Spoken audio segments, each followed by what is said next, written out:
Hey,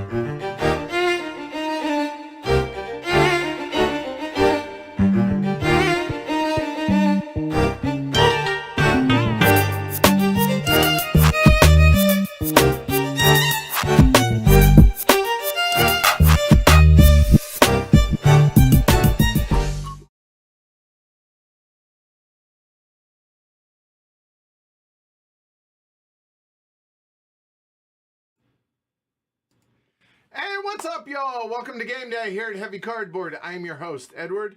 And I'm Ken.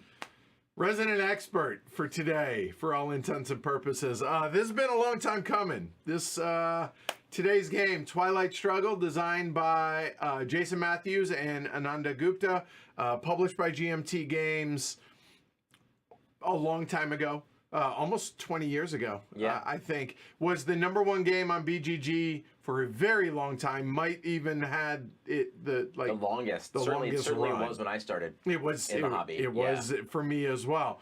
The reason we haven't streamed it, honestly, is fear from my end. I'm just being honest with y'all. Fear of not being an expert at this game. Guess what? Still not. But the fact that there are some legitimate experts out there. There are some, this can be a lifestyle game for some folks.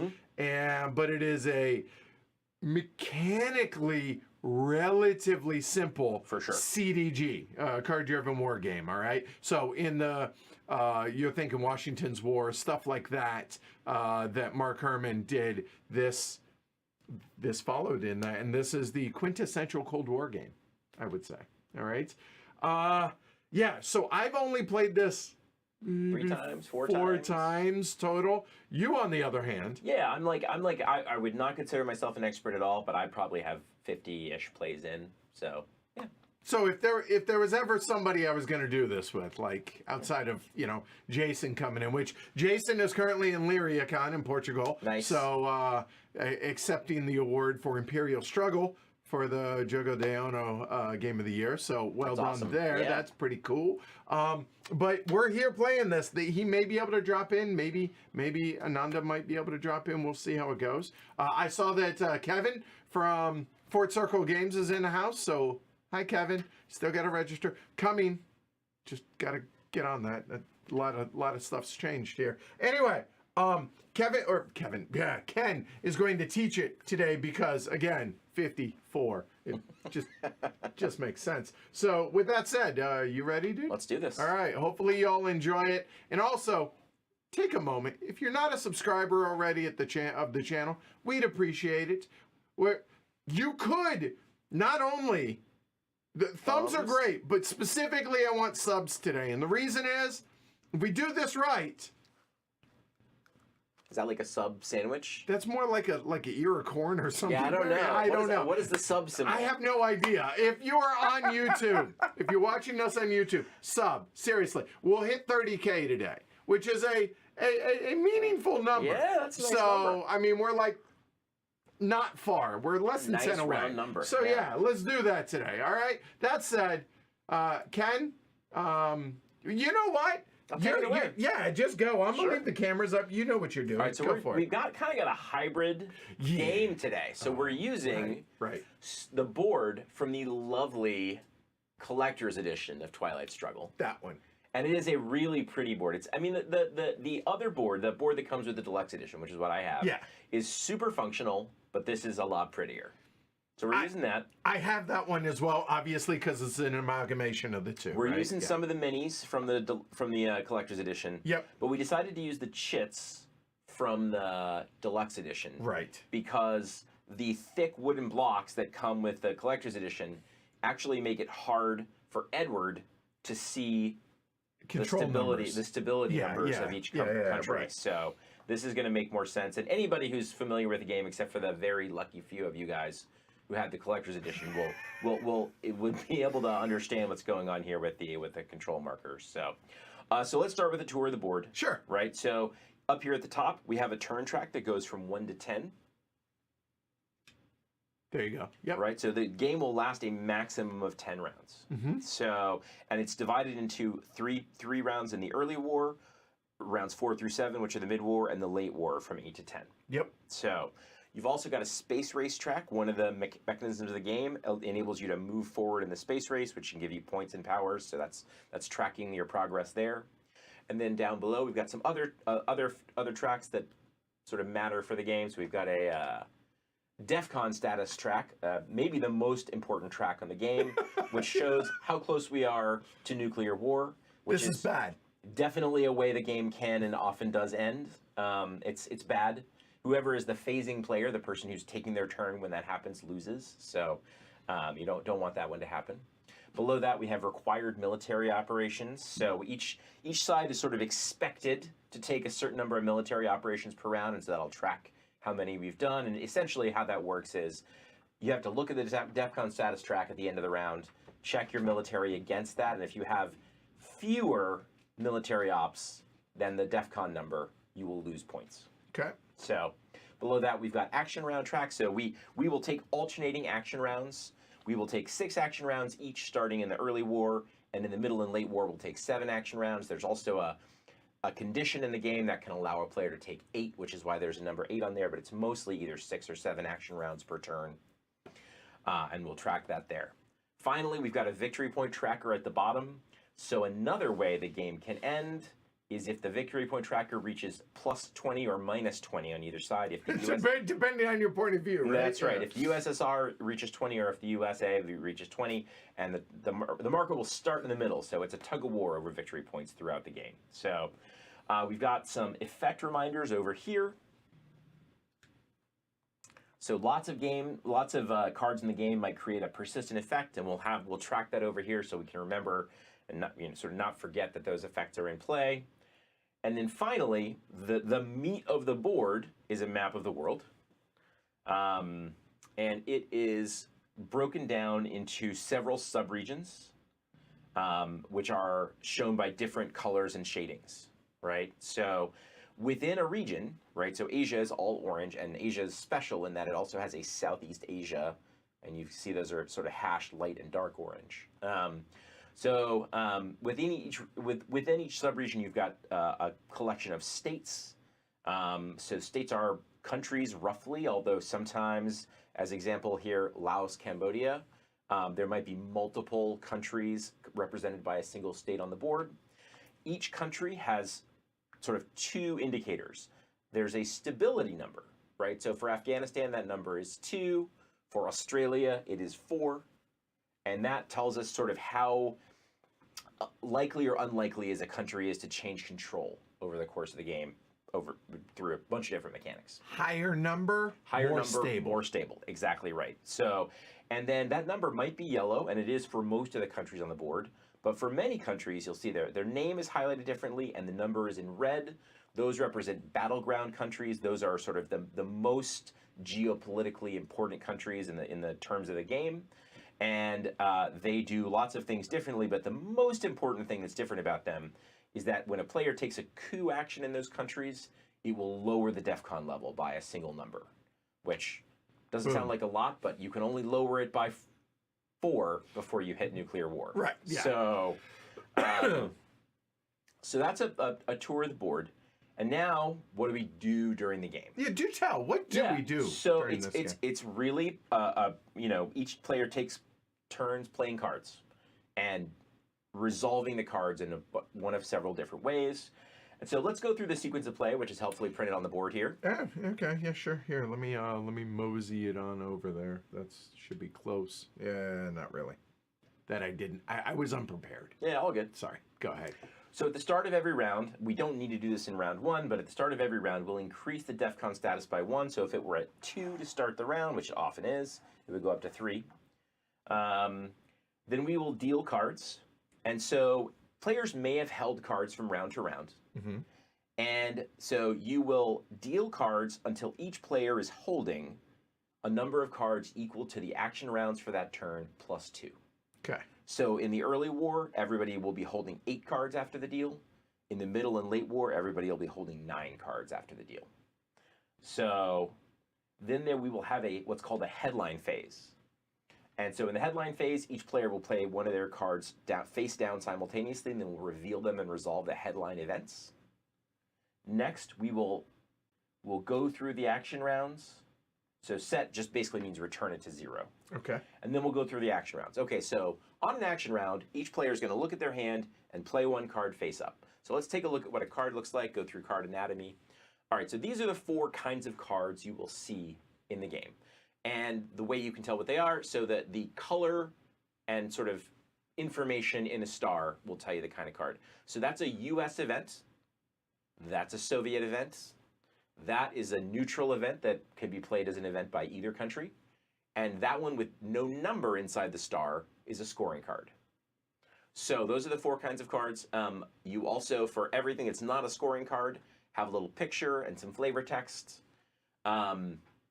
The number inside the star will tell you the amount of operations points you can take if you play the card for its operations value. And then below the name, the title of the card, there'll be information about the event that will happen if you decide to play the card for its event, or if you are forced to play the card for its event, which is often the case. Right. So when you play a card, if it is an event of your color, so if Edward plays a US event or if I play a Soviet event, I get to choose whether I want to play it for the event or for the operations points. If I play a neutral card, likewise, I can play it either as an event or for the operations points. If I play my opponent's event, so if I play a US card, or if Edward plays a Soviet card, we must trigger our opponent's event as part of playing the card. We can decide whether we want to do so before or after taking our operations points value for that event. So to be clear, if I play my event card, so in other words, for instance, if I played the Marshall Plan, I either am doing that or that. So action points or that. If I play that, I'm doing both. And by I mean you're doing that and I'm doing that, but the order of what those happen is my decision. Since I'm the phasing player, I'm the one that played the card. That's right. So if a player plays a scoring card, it's a little different because we will just do a little interim scoring in the middle of the game. And let's hold off on explaining how scoring works until we kind of finish with actions. So also note that at the bottom of some cards, so for example, the captured Nazi scientists, they will say remove from play if used as an event. So if you play that card for operations, it'll stay in play and just go into the discard pile, which means it'll be shuffled back in later. If it is played as an event, it will be removed from play permanently. And to be clear, if you played this card, the event's triggering because I get the option I get the option. So which means the event is being played. Yep. So even if you played this, that's then right. That's It's away. getting triggered. That's right. And that's a bad enough event for me that once is plenty. So that's how the play goes. We will play in turns until we have played an equal number of action rounds. So it's 6 action rounds to start. And the way the game works, the Soviets will always go first, which means the U.S. always gets last licks. Cool. So if you don't choose to play for the event, or if you play your opponent's card, which means you get the operations points no matter what can you do with those? What can you do with those? There are 3 basic actions that you can take. When you choose one of those actions, you will spend all of your points on that action type. So the most basic and most common choice is to place influence markers. You want to do this in the Middle East? Sure. Okay. Let's look at the Middle East as it's set up at the beginning of the game. You can see that I've got some points in Syria and Iraq. Edward's got some points in Iran and Israel. And by points, you mean influence, effectively, That's right? You can tell that neither of us have got sufficient points for control because these markers are flipped over to their white side. If I wanted to control Syria, I have to have influence greater than my opponent in that state, equal to or exceeding the stability number of the country. So Edward currently has 0. If he had 1, I would need to add 2 influence to get control. As it is, I just need to add 1. So if I take my marker up from a 1 to a 2, I can get control of Syria. So that would cost me 1 operations point to add 1 point to Syria. I can also add operations point to any point currently connected to a country where I have influence. So I could add influence to Turkey, which is connected, as you can see, by this little red dotted line, which means it's going from one subregion to another. So here to differentiate, the Middle East is the lighter color, and that purple is Europe. Is Europe. That's right. So, and Europe actually has two colors as well, because Eastern Europe is light blue, and Western Europe is sort of dark purple blue. Yep. I could add influence in Lebanon. I could add influence in Israel. Just because Edward has influence there doesn't mean I can't add influence there. I cannot go to Iraq. Notice that even though these countries might be physically close to each other, they're not necessarily connected by these dark lines. And only if they're connected by a dark line could I add influence. So I'm sorry, I misspoke. I could add influence in Iraq because I already because you had there, some, right? But if it were like this, I could not. Right. Right. So another important point is that when an opponent controls a country, it makes it harder for you to influence. So if Edward had 2 influence here in Iran, if you can give me a number 2. I'm on it. Yeah. So I can add influence from Iraq, but it will cost me 2 influence points to add an influence in a country that's controlled. So that would cost 2 instead of the normal 1. And if you did add that 1 in that case, it would flip this over to the uncontrolled side. Because I no longer have that number more than you. That's right. Exactly right. Yep. Yep, that's the And ticket. then at that point, it's just 1 influence point at that point, right? It becomes 1 after. So if I wanted to spend, if it started out like this, and I, for some reason, wanted to spend 4 influence points in Iran, I could put 3 influence there, right? 2 for the first. Yep. And then 1, and then 1. That's right. There you go. I would not have control at the end, but I would have more influence than Edward. Yeah. Checks out. So that's adding influence, which is, I think, the most straightforward. An important thing and an easy thing to forget is that you cannot daisy chain influence adding, right? So I cannot start out like this and then add to Turkey and then add to Greece. As much as I might want to do so, and certainly sometimes I would like to do that. Right. Right? And so that's something we have to kind of watch each other on. So because it's daisy easy to forget. chaining meaning You starting new influence here and then going from the new influence into another country. That's or right. whatnot. Got exactly it. Yep. right. Yep. So that is placing influence. Fairly simple, I think. I think so. Yeah. So another kind of action you can take are realignment rolls. Okay. So realignment rolls allow you to essentially remove opponent influence in a given country. So, and just like with adding influence, if you choose to do realignment rolls, that's all you can use your action points for. Roger that. So for a realignment roll, you're going to spend 1 operations point, and then you're going to evaluate the countries based on the control you see nearby. So let's take the example of Over there North in and Asia? South Korea. Sure. Yeah. All right. Let's here. I'll zoom in on this, and there you go. Good. That'll work. Okay. So right now, I have control of North Korea. Edward has influence but not control in Japan and South Korea, and nobody has influence in Taiwan, right? If I wanted to try to remove Edward's influence in South Korea via realignment roll, I would declare that I'm realigning South Korea. Okay. And then we would look for 3 things. +1 for each controlled adjacent country that I have. It's +1 also if the country happens to be adjacent to the superpower. Right. So if it were like this instead, I'd get an extra point for him being next to the USSR. Right. These Right, you can dark see the lines control line and there. same, and also point out that Yeah, Japan is is adjacent. connected to the U.S., even though it's not obvious. The map actually spells it out pretty well. Yeah, it So, does. It does. Also, I would gain points if I had more influence in South Korea than you had. And then you would also get those modifiers, right? So if you had Japan under control, you'd get a +1, and then we'd sort of measure out. Right. So the way this situation measures out is actually +0 for each of us.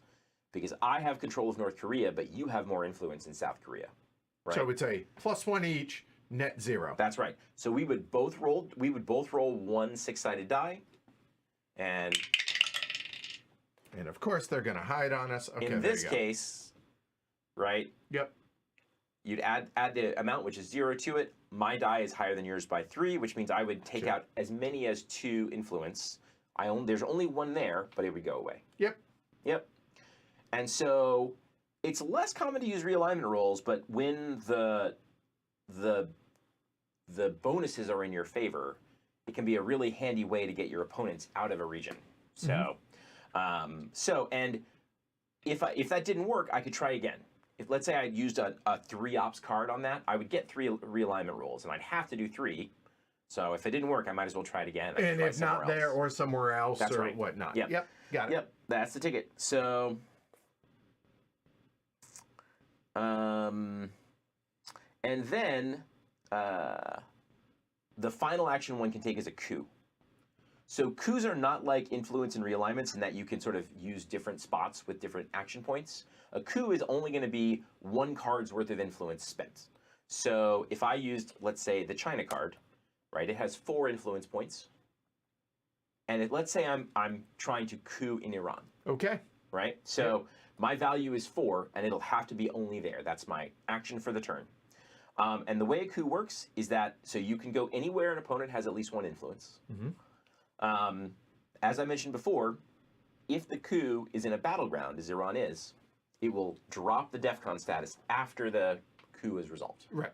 But a lot of times we're just going to, so we don't forget. Yep. Whether it works or not, DEFCON is still going down because that's thematically, that's a hot button spot in the world. Destabilizing Everybody in action. the world is freaked out by the fact that there was a coup there, right? And it brings us closer to the brink of war. So, and so the way we will do it is that we will compare my operations value to twice the stability value of the country.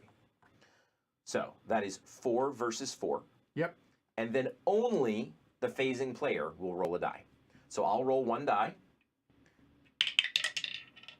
So in this case, I rolled a 3. So 4 versus 4 is 0. I would change influence in Iran by 3 in my favor. The first thing that would happen is any influence Edward had would come out. So it would drop. It would step by down. 1. It would step down. 2, to 1 to 0. Right. So 1 would go away, and then I would get 2 influence in There Iran, you go. right? And Which happens to be control sufficient to control, which is kind of what I would be hoping for. Right. There you go. And then we drop the DEFCON status. So obviously it can be very difficult in some certain high status or high stability countries to coup. Because double the number is 6. Likewise, much easier in some low stability countries. Yep. But that's how coups work.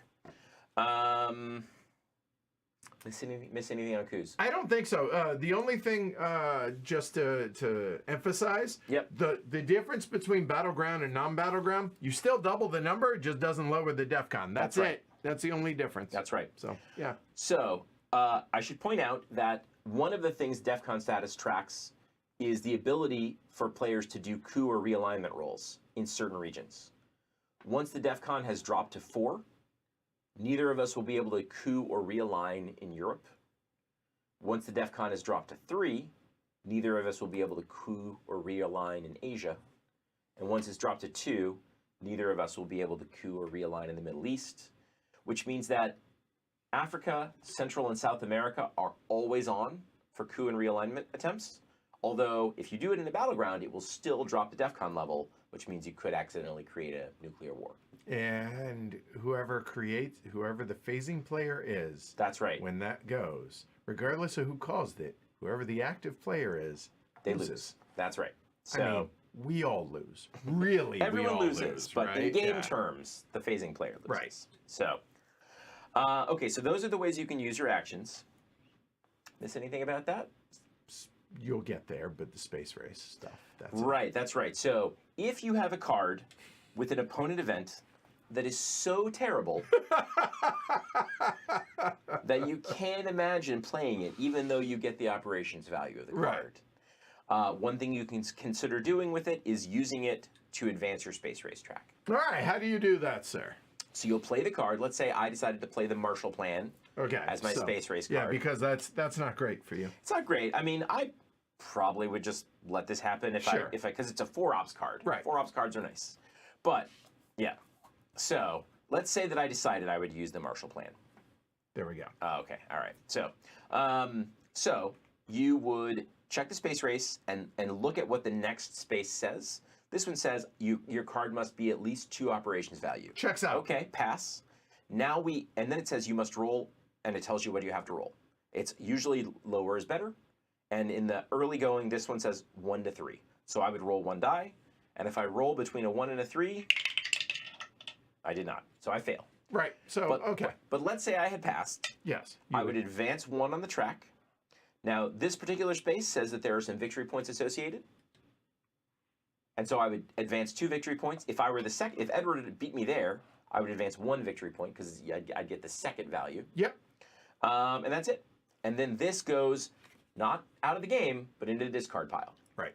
So just because I got rid of it once doesn't mean it's not coming back again. It is coming back. Yeah.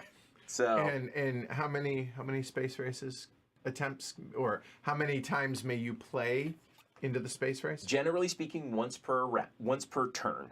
But the space race does also offer powers to players, right? So if you reach a space before your opponent, you can use the power associated with the space until the opponent gets there. So the first power grant is that you can play 2 space race cards per turn. You can use that until I get there, right? And then later on, this means I have to show my headline card first before you have to choose what your headline is, which is pretty nice. This lets you discard a held card, which is just delicious. Oh no, I'm not playing that card for you, no sir. And this one lets you take 8 action rounds per round, which, as I mentioned earlier, can be really great. Although the may is important there. Because sometimes you look at your cards and you're like, I want to take as few actions this turn as possible. Right. So I think chat sums it up well. Cope with your political problems by firing them into space. That's exactly right. That's right. You're sending your trash into space is really what you're doing. Right, yeah. That's not what you're thematically doing, but in game terms, it's definitely what you're doing. So, okay. One other thing about coups specifically, they will increase the required military operations track by the value of the operation you use. So if I'd used the Marshall Plan for a coup, my little red tank would go up to 4. Yeah. There are some other ways that can happen based on events on cards. Usually war, military war things. Cards. That's exactly right. So, and that's important because that can change the score by a little bit during scoring. So we will alternate rounds playing those kinds of cards. Sometimes we will have scoring cards in our hand. And so let's now go over what will happen there, because we'll get a kind of an interim scoring when we play a scoring card. So, so you've got the Middle East scoring card out. Yep. And right now, what would happen with Middle East scoring card is nothing. Right. Because what we do is when it's played, and note, by the way, that at the bottom it says it may not be held. Yeah. So the way the game is set up, you're dealt more cards than you need to play in a round. Right. You can always hold 1 card. We're going to get dealt 8 cards. One's going to be a headline, and then we're going to take 6 rounds, so 7 of the cards. So meaning, from the baseline, we're each going to carry forward 1 card. At most, there may be things that change that for the first 3 rounds. That's right. Okay. So, but you can hold any card except a scoring card. You have to play the scoring card in the turn that you get it. So. Yep. So, the way that scoring works is that we will evaluate the subregion, and we will check for presence, domination, and control, and then we'll also check battlegrounds. Okay. All right. So walk us through it. In order to have the Middle East. In order to have presence in a region, you have to control at least 1 country. So, if I had 2 influence in Syria, I would qualify for presence. I, in this situation, do not, because I do not control anything. That's right. That is 3 for you, 0 for me. Okay? Yep. All right. Domination. So domination means that you need to have control of more countries overall and more battleground countries than your opponent. And you must control at least 1 of each.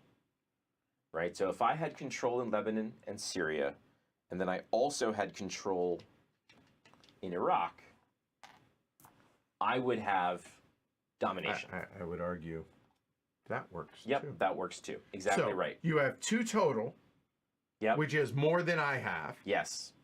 And you control more battlegrounds than I do, which is 1 versus my 0, and to a minimum of 1 each. To a minimum of 1 each. So you must have 1 battleground and 1 non-battleground to qualify. You now have domination, so that would be 5-0, not 8-0. They're not cumulative. Correct. Okay. All right. Got it. So control is simple. You just have to control every battleground in the region. So simple to explain, very hard to do. So So you'll evaluate each side for presence, domination, and control. You'll only hit one marker, right? Right. So in this case, I qualify for domination. Edward qualifies for nothing, so I would score a net 5 points. And if I had presence and you had domination, it would be net 2 to the Soviets. That's exactly right. There we go. Then you'll also count control of battlegrounds, and each battleground will score you an additional point. Yep. So in this case, I would score 1 extra point because I control Iraq. So 6-0 in the current setup. That's right. Okay. That's the ticket. Roger that. That's All scoring right. cards. And also, last thing on those, notice not removed from the game. They go into the discard. That's right. And there's a sequence of play for them, right? So like Asia, Europe, and the Middle East are all going to get scored in the first 3 rounds. Then they will likely come back at least one more time, maybe twice. Mm-hmm. We will introduce the other scoring cards in the mid-war. All right. So you want to explain how that works? Yes. Okay. So after turn 3, we're going to change the deck a little bit. Yep. So into the mid-war.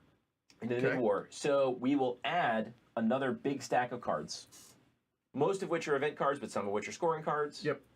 And then after turn 7, we will add another smaller deck of cards. The late war. Yep. If we make it that far. Separately, Yes. whenever during dealing cards, this deck runs out, Yes. we will shuffle in all discarded cards. So not cards that are out of the game, but all discarded cards. Yep. So there's a couple of different ways reshuffles can happen. Okay. And, you know, so that's how we'll see cards that have been played but are not out of the game. They'll come back again. That's how we'll see those scoring cards again. Punted into space, but it returns. Exactly right. Yep. So, all right. So then we will at the end after everybody's done the action rounds, we'll check military operations status. So if we didn't reach the appropriate amount, so let's say it was like this. That's cute. Okay, sure. Let's say it was. I think it more realistically. Yeah. Here, this is probably something like this. 3 is bigger than 2. That's right. Checks out. So you're good. I've done my job, which means I get nothing. Right. Or you don't lose anything. I don't lose anything. That's right. 2, 1 is lower. So the Score victory a points point that's for right. the Soviets. Exactly right. So you have to at least reach DEFCON value with your military ops. Yep. So, so then it says flip the China card. So let's talk about the China card. Oh, let's. Okay, here. Go ahead and throw it up there by the sequence of play. Yep. Like, turn it around Like, so people can read it. Sure. There you go. People want to read it even. So Weird. the Soviets start with this card, the China card. It Yep. represents sort of Chinese influence during the Cold War. You know, China is obviously a communist country throughout the Cold War, pretty much. So you'd sort of think they would always be on the side of the USSR, but the way it worked out really is that they tended to play both sides against the middle for their own gain. And so the way that's represented in the game is through this card. It's obviously a high operations value card that is neutral. It starts with the Soviets up and available for play. So I'll have it sort of in my display, and I can play it instead of one of my hand cards at any time during my turn. If I do so, once I've finished the action, and it is 4 ops power, plus if I use all of the operations value in Asia, it gets +1, so it's a 5. It's a 5 in that one situation, but all of it has to be done in Asia. That's right. Yep. So once I have completed it, I hand it to my opponent face down. He keeps it, and then at the end of the turn, he'll flip it over, and it'll be available for his use in the next turn. And I keep it until You keep it until you're ready to hand it back to me. or use it. there might be a game event that There triggers. certainly are some events that trigger it. Yes, that's the trigger handing it back. So, and then whoever ends the game holding the China card will receive 1 extra point, which is also not bad. Yeah, it's better than a sharp stick in the eye. Yep, it is a political football. So we advance the turn marker. We do it all over again until one of the endgame conditions is met, which is DEFCON drops to 1. One of the 2 countries reaches plus 20, or we reach the end of round 10 or turn 10. At which point we do a final scoring, and final scoring is super simple.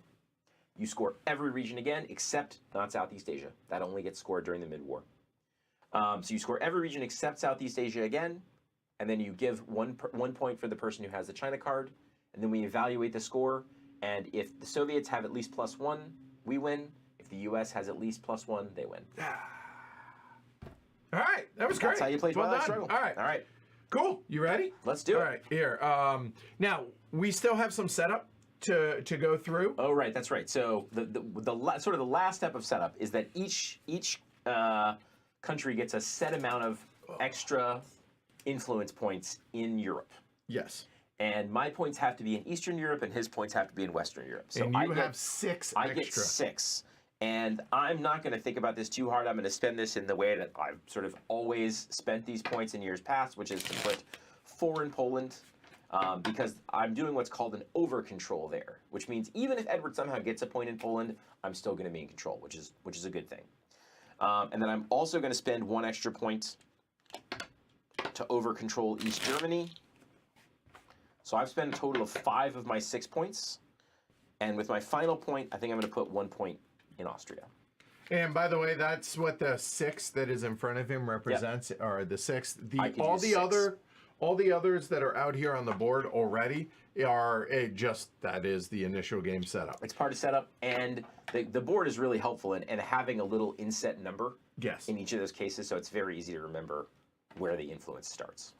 I'm just shuffling because obviously we have the example cards. Yeah, you take that over. I can do that while you take over. Mine's going to be somewhat similar. Yeah. I'm going to... Now, again, I have played this game 3 or 4 times in my life. Yeah. And 2 of those were very, very many moons ago. Yeah. So I'm just going to do what I feel like is the obvious, which is 4 into West Germany to control that.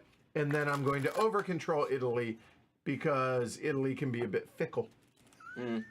Well, if you wanted to do France instead of West Germany, I could, but again, France can be a little fickle. all right. Well, Okay. fine, All right. I guess. So yeah, all right. Yep. That is, I think, a pretty standard setup for both sides. All right, cool. Want to give those a cut? By the way, Graham points out we could look at our hand. I'm not gonna I don't have enough experience with the game to really. There's a Soviet card that gives me a different option if I draft it, and I know enough about. I'll let you roll it back if you want at that point. All good. Okay, all right. I know enough about my own play to know that I'm not doing that. Okay, all right. So he's right though. All right. Okay. And May the best superpower win. play well. I won't say good luck because I'd Yeah. be lying. So, all right, here we go. Oh, good. John says I'm on mobile and the sound is great. I hope so. It has been Been a journey to get here. It's been a journey. Hopefully things look good, look crisp, and sound great. So, yeah, let's have a nice, clean Cold War, everybody. All right. So, because I know there are a number of y'all out there that are pretty familiar with the game. Now, hold on. Pause. Yep. Take a look at your camera. Limit the back seating today. I'm not going to play it the way you think I probably should. I'm going to make mistakes. So let's limit the back seating. But I'm going to let you all see my hand each round. We don't get to see Ken's, though. So just throwing that out there, okay? All right. Fair enough. Okay.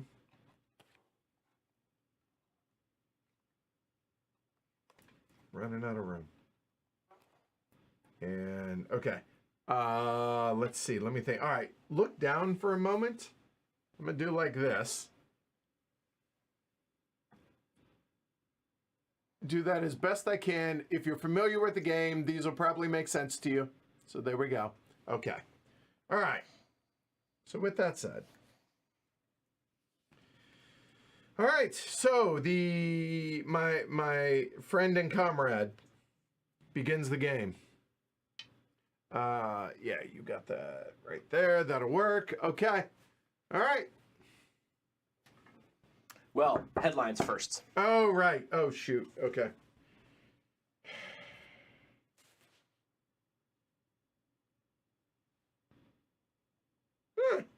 Interesting. Okay.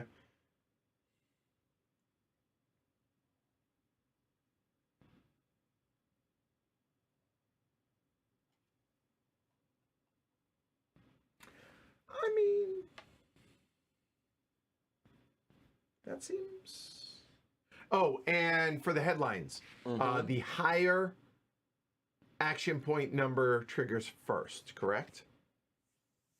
For the headlines, the higher action point number triggers first. Okay. That's right. Okay. And when there's a tie, which there fairly often is, the tie goes to the U.S.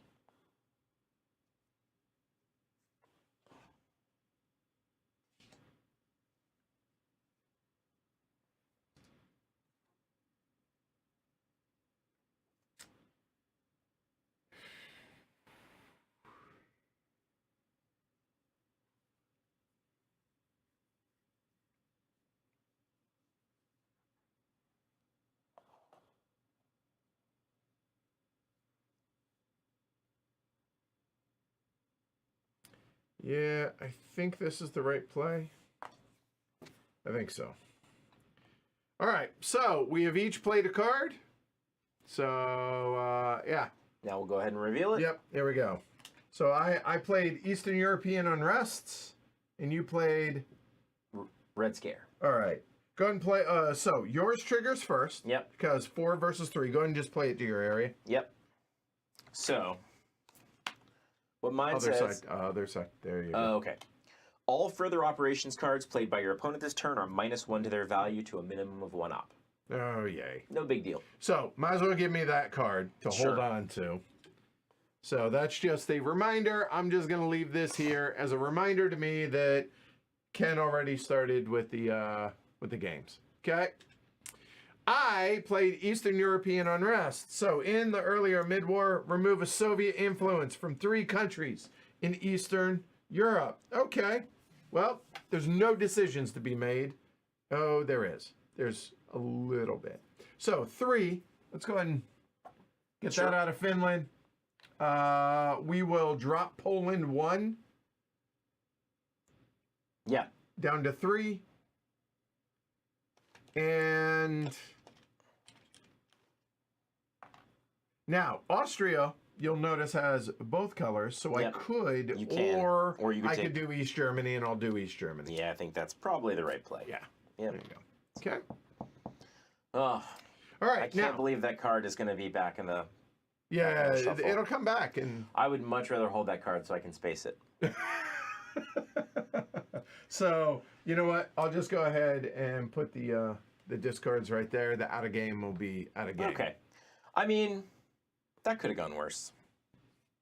Could have gone better, but it could have gone worse. Yeah, you know.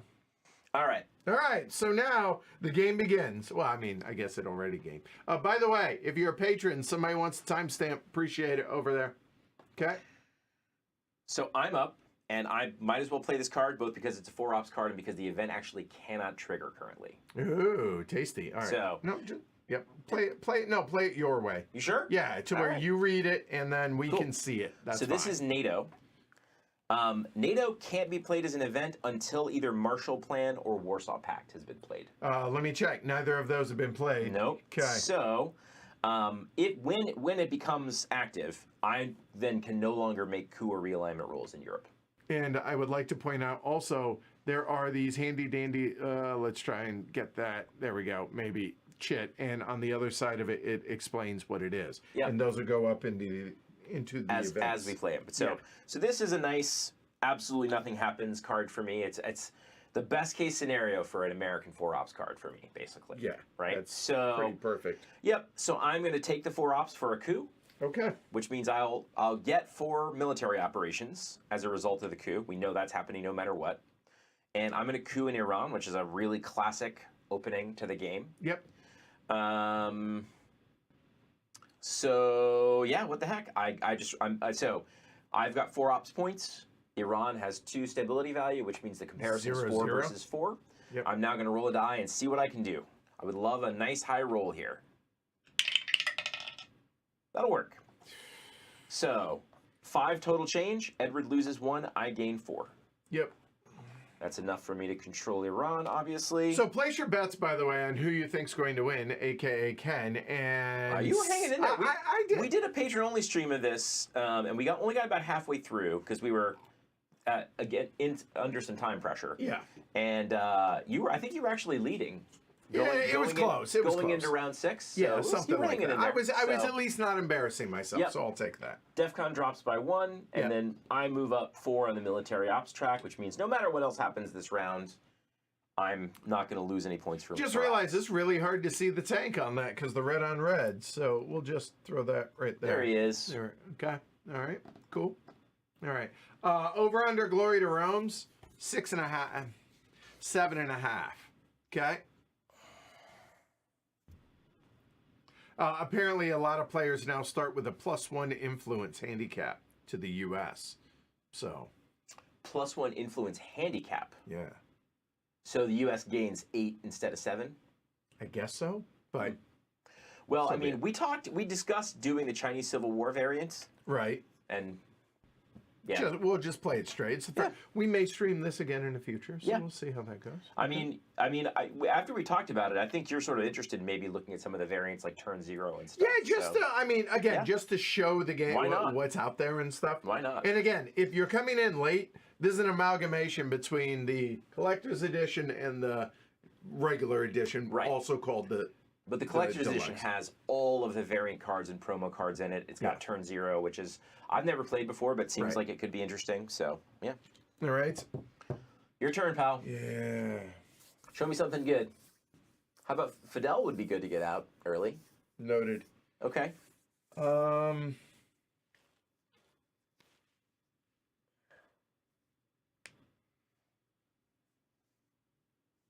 There's one card. So, okay, talking through as much as I can without giving away too much. Y'all have seen my hand. One of those cards just sucks bad, and I don't know what to do with it. You can't space it because it's a 1 value? I don't want to say that because then you might know what it is if I confirmed or denied that. I might. Could definitely be. See, and now, okay. Now we're in the space where me knowing the deck a little better than you can be. Yeah. So with that said, because I'm allowed to see my hand. Well, we've already played the headlines. I mean, there's a pretty clear.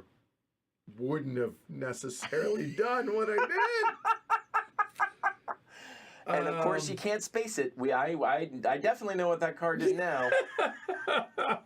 Yeah, so I'm just kind of stuck with that. Yeah, and it certainly is harder to have 2 ops cards or 3 ops cards when you're under a red scare.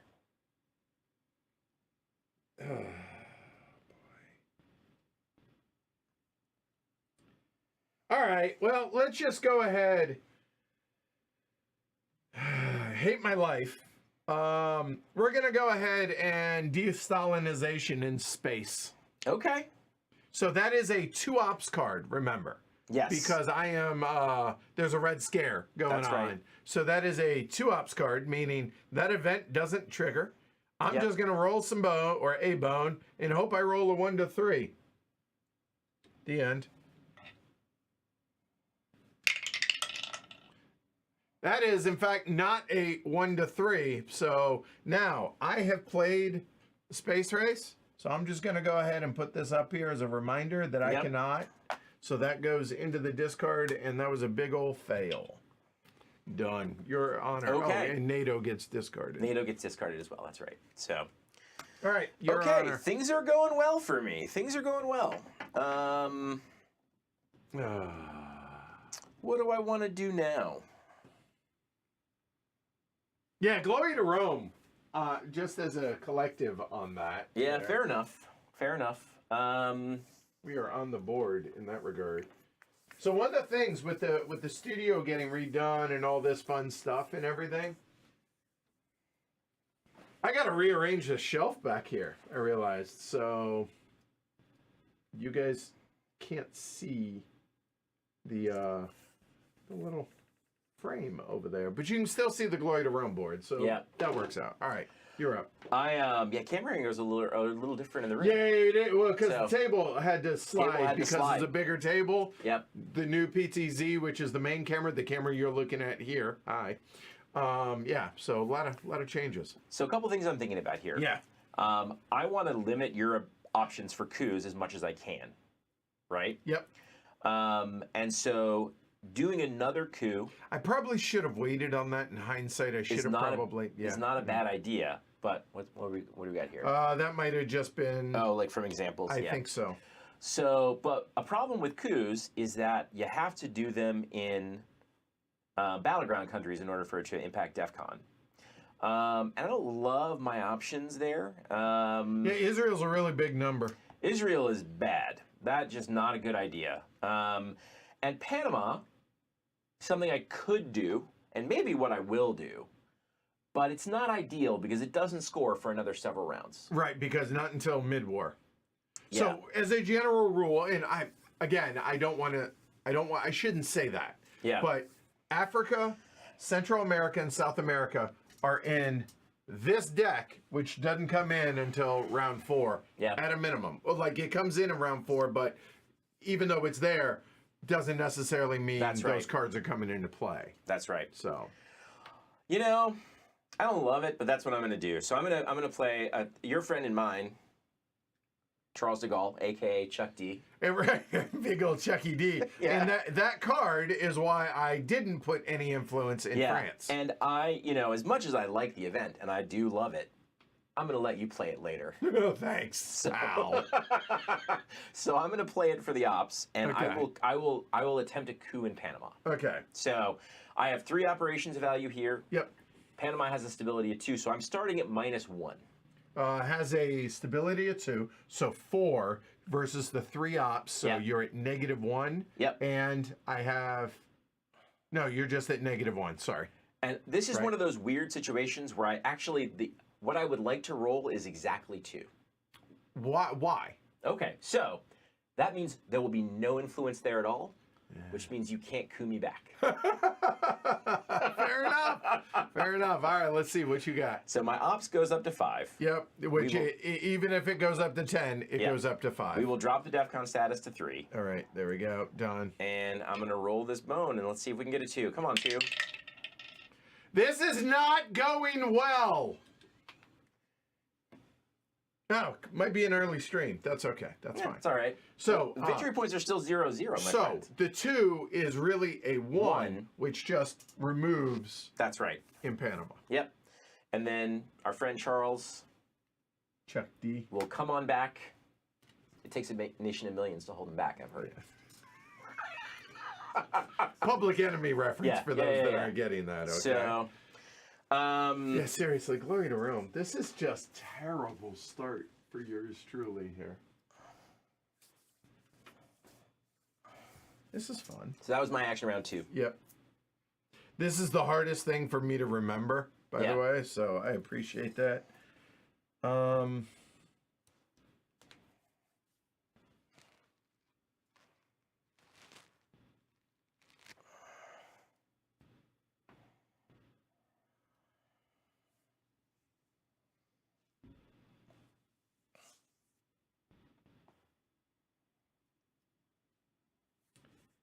I mean, that's tempting.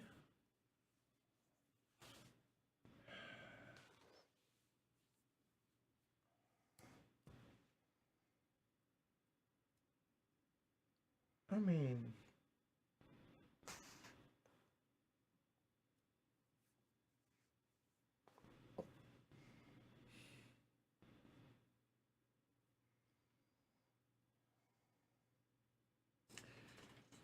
This is such a strange mix of cards that I got. Hopefully that means some of them rock.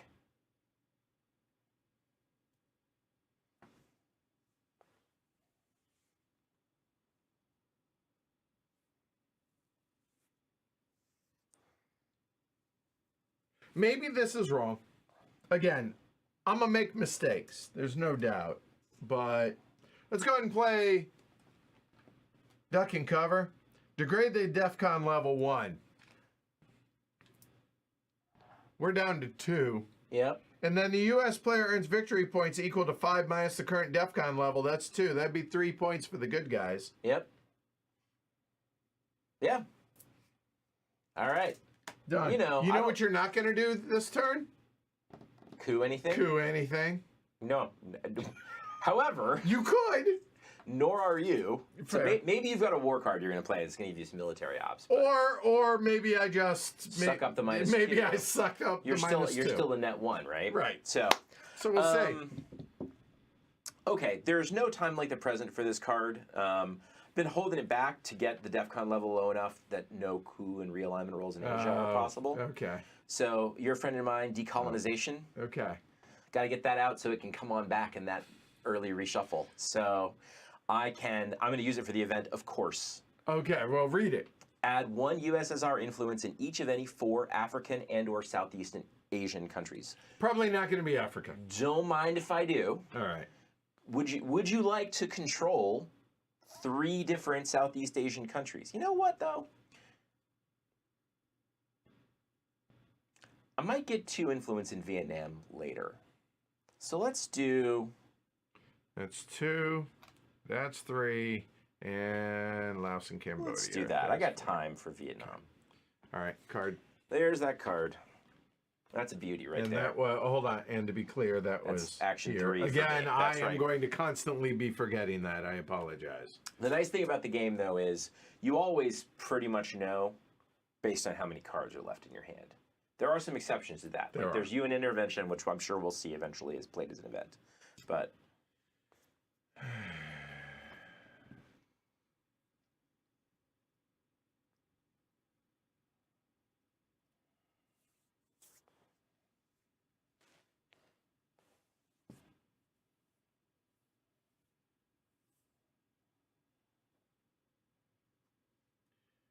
that's actually a really kind of...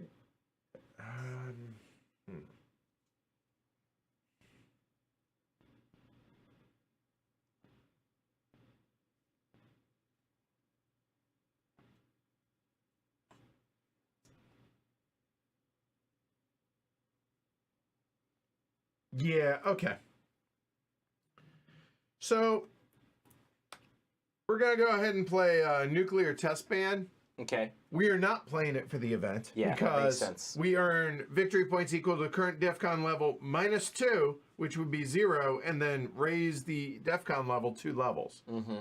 Nah, let's not. Yeah. Instead, that's going to just be 3 ops for placing influence. And you know what? I'm tempted. Because the DEFCON level is at 2, unless you have something tricky that I'm on, again, I don't have the knowledge of the deck that you do. Then I could spend all 3 into Israel to lock that, or to gain control in Israel. Not a terrible idea.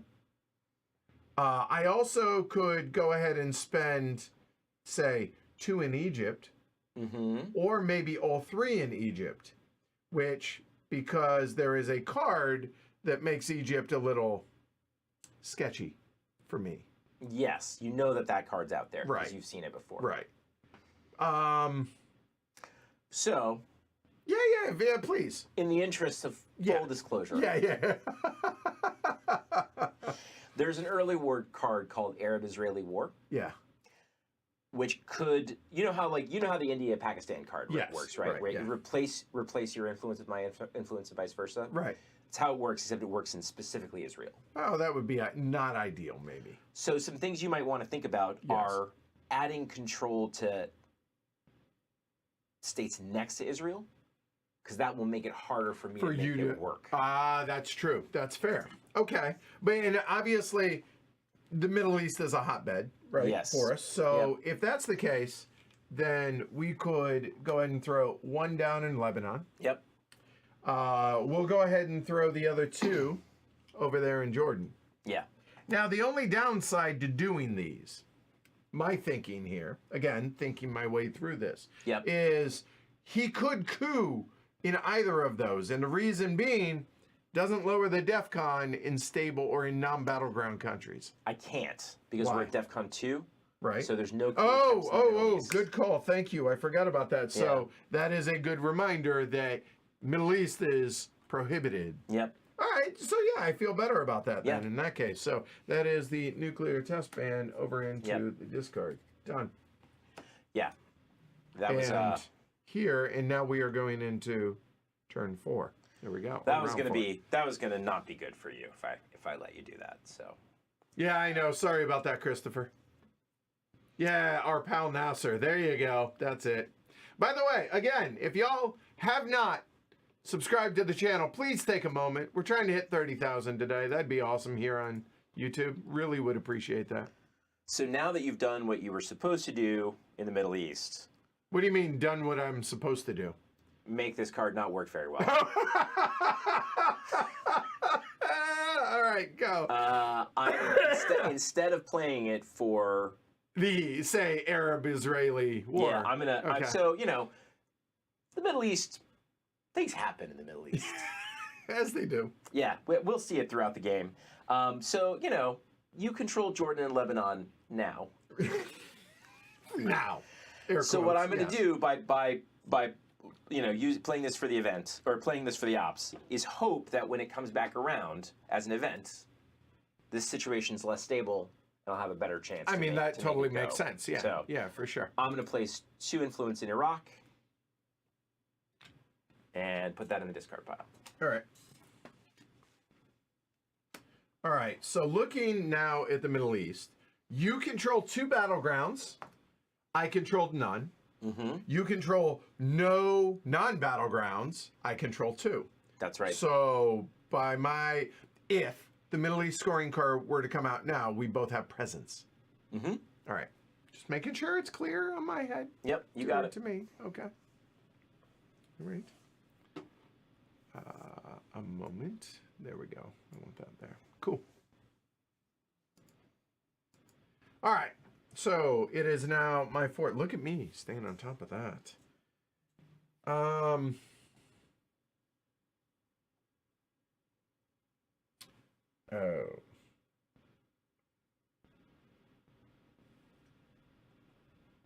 God, that's so frustrating.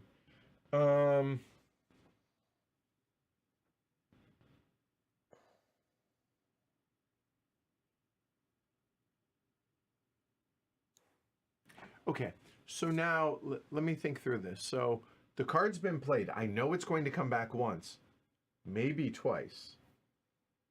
And it is your card. And looking at, I could space it conceivably. I'm just trying to think. Thinking through blockade. Right. Yeah. Oh, no. I'm thinking about this card in the future and whether right. or not I should now go ahead and start putting some Israeli influence or some influence into Israel. Yeah, so I might. I mean, depends on whether you're holding the Middle East scoring card or not. Fair. I do have a tendency to get tunnel vision sometimes. Yeah. You know what I would like to do is I'd like to actually increase the influence and oh. Never mind.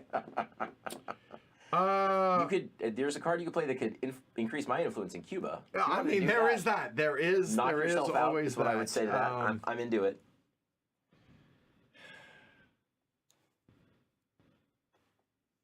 All right. So we're going to go and play containment. Now, you notice the little asterisk here at the end of it.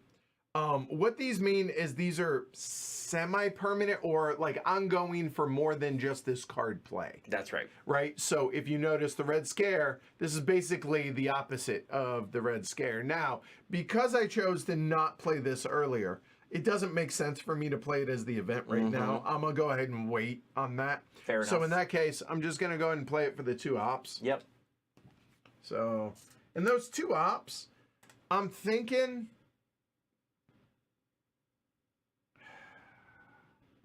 I think we go ahead and boost up South Korea. Well, that makes sense. So we're going to go from 1 to 3 and go ahead and control South Korea. Yeah. And the reason I chose South Korea as opposed to Japan is 3 is the number in South Korea. If that was a 3 ops card, which it is when Red Scare's not there, then maybe I would have gone Japan first and used that, right, to be able to lock that down. That makes sense. Yeah. I think... Okay. What I will say is, yeah, Trevor. Yeah, that containment would have been a good headline in hindsight. Totally. Yes. what did you headline instead? It was removing yours. Oh yeah. So I mean, in fairness, I'm still annoyed at that play. I haven't got my influence back. right. I happen to have a pretty low ops hand this time. Yeah. Which has been good for you, I would say.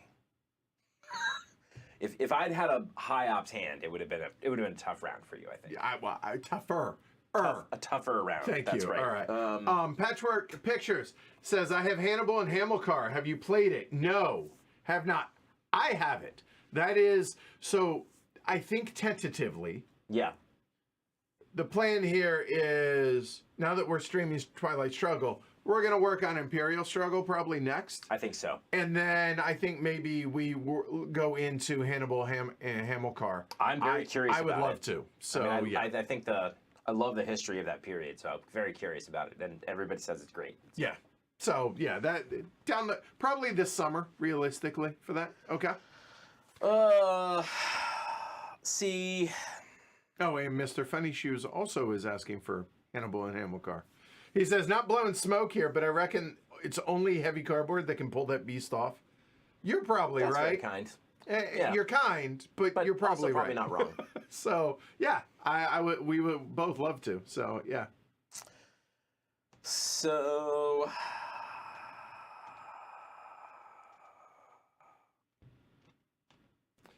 I don't know. Yeah. I'm probably not going to space anything this turn. Why can't we go back to the patron-only stream where you were like, this entire hand sucks? Well, that'll probably be next. I'm pulling for that. So, all right. So I'm going to let you have a point. Hey, let me? I'm going to play. I don't play know defectors. Yeah, I would argue you don't have. Well, I guess you could space it. You'd so, much rather have that in your hand so you can play it as a headline because it cancels whatever I play. Right. Yes. But if I play it as an event, you get a point. So go ahead and get a point. All right. Well, if defectors played by USSR during Soviet action round, US gains a point. okay. Thank you. So hard. All right. And then I will take the two ops. And God, there's a lot of.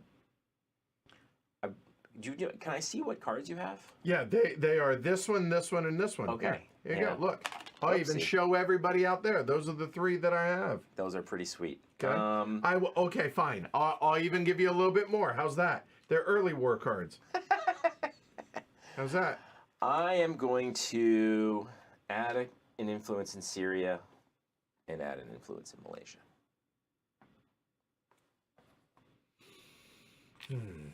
All right. Oh, that's number 5. I'm going into 5.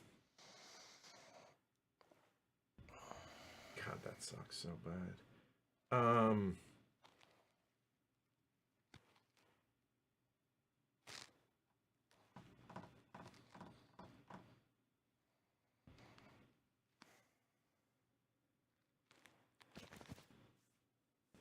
All right, let's pull the Band-Aid off. Uh-oh. Yeah. Oh, I totally misread that. Son of a. What? Glory to Rome to me. That first word, what's it say? Unless the U.S. player... No, just the first, yeah. Unless... Oh, that hurts me.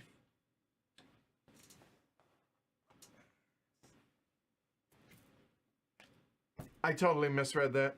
Oh, well. Hey, good news. You get 1 ops. Yeah. That's one of those cards that makes you wish this was a legacy game. You really could rip it up. Been there, my friend. Reading comprehension for the loss. Yeah. That's frustrating. But I mean, I thought it was... The reason I didn't think you were reading it wrong is because when you're under Red Scare, you might legitimately not have any 3 ops cards. Well, how I interpreted it was I just lose a card and. Oh no. So. Yeah, it's unless. Yeah. So all right. Yeah. All right. Now you get an op. 1 ops point. Gross. Lockdown PI. Okay. Done. Well, I would love not to play the China card this early in the game, Wow. but Okay. I'm going to play the China card Okay. because it doesn't get any prettier. And there you go, Colonel Flag. And that's why you sometimes don't put influence in Western Germany. Yeah, mistakes were made. That's okay. Nothing prettier than Soviet control of Western Germany on turn 1. Nothing prettier than that. That is chef's kiss. Let's go. I don't think that means what you think it means. I didn't even use it for the extra influence in Asia. That's how key that was. That's my 6th play. What that is inexperience. So enjoy it. Okay? You're right. You're right. When you're right, you're right, and you're right. Yeah. Oh, that hurts. That is a tasty burger, though.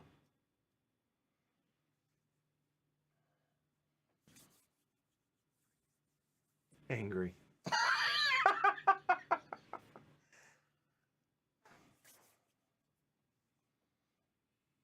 Angry.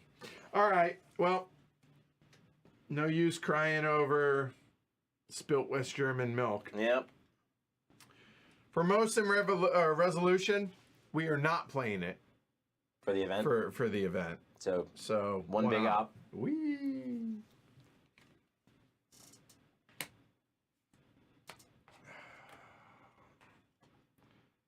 So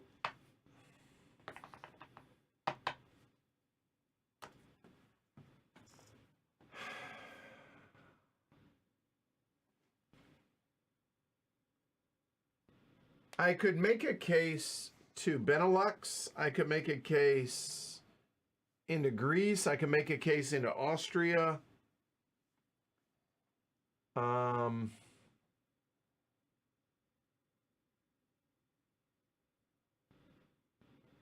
I think we're going to go Benelux.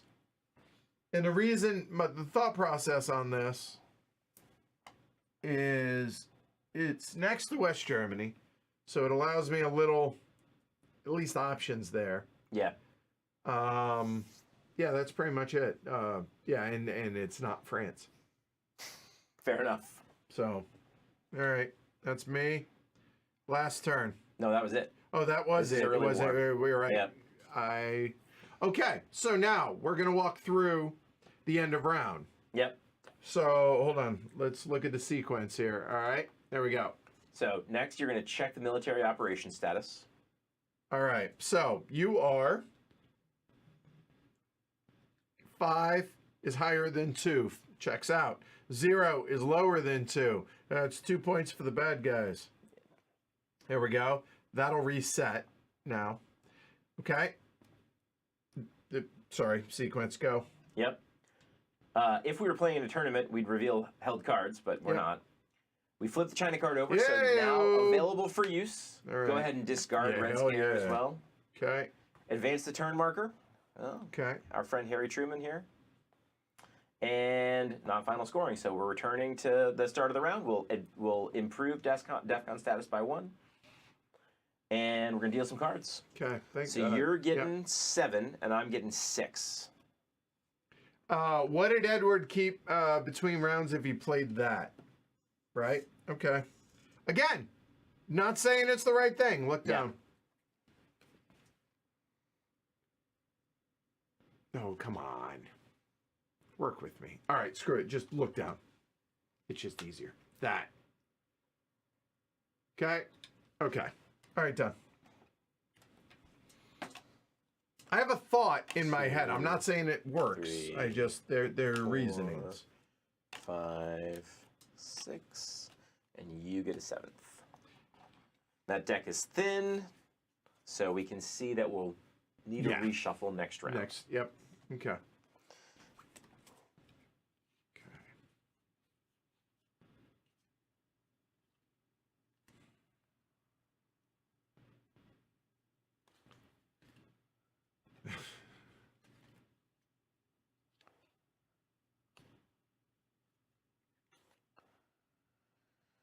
Okay.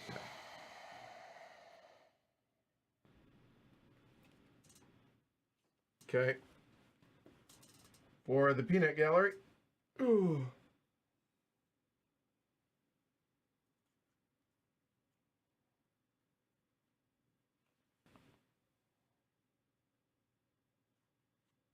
Okay.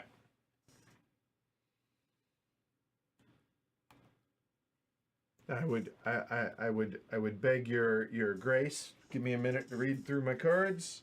Sure. Talk amongst yourselves at home.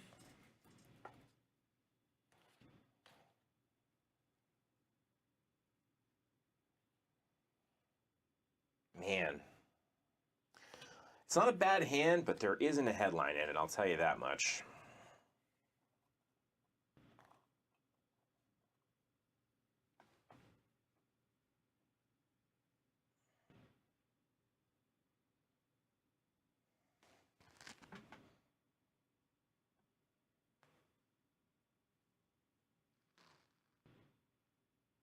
Oh, and that comes back.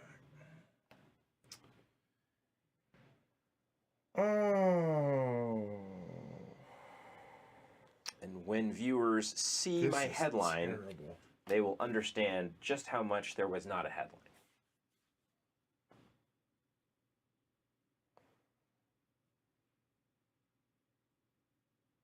Although, I don't know, given board state, maybe this is not the worst thing in the world.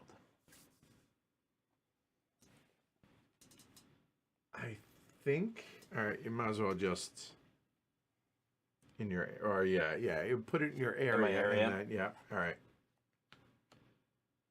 All right. So Ken played what?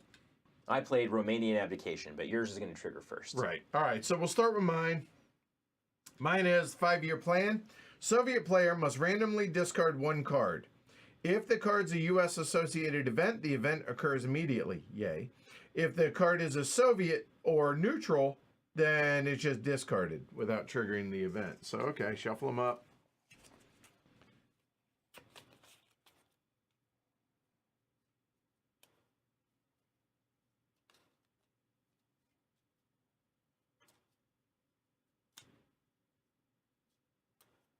That is not good.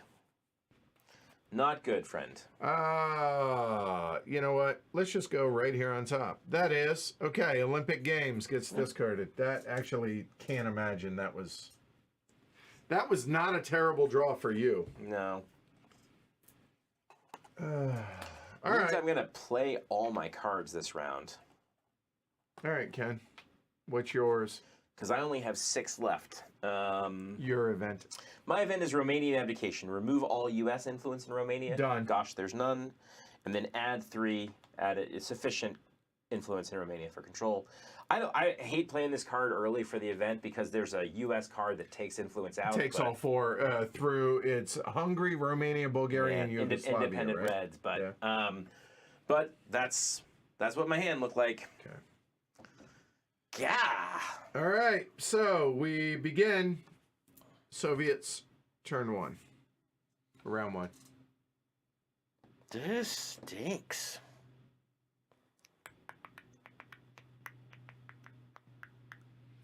Yeah, Well, you carried forward 2 cards because you played the China card, right? I carried forward 2 cards. Right. That's right. So You won't carry any forward now. Correct. And it creates some annoying limitations on what I can and can't do. Okay. I'll tell you that much. Well, I like annoying things for you. All right. You sure do. So, Just saying, we are 8 away from hitting 30,000. Come on, people. Like and subscribe, please. Certainly appreciate it. Helps the channel. Plus, let's face it, not a lot of folks out there playing Twilight Struggle in 2024 on stream. all right. So DEFCON's currently at 3, which means Facts. I can't coup anywhere In in Asia or Europe. Right. Yep. And if I want to reduce the DEFCON level, I need to coup somewhere that's a battleground.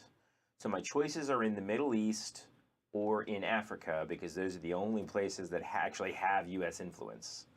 I don't think I want to do Israel, so I will play this card for the ops. This is Suez Crisis. And I will coup in South Africa without much hope of success.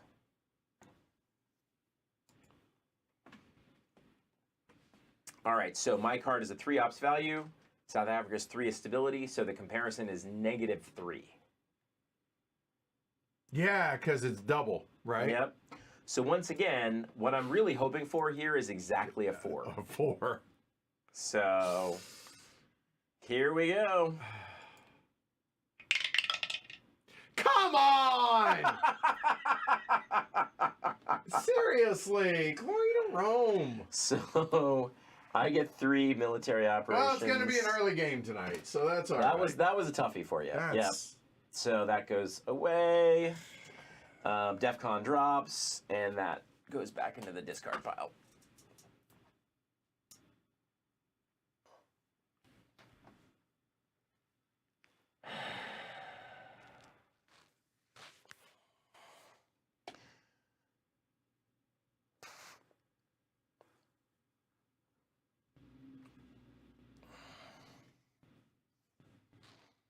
Oh my god, I have no idea how to handle this hand.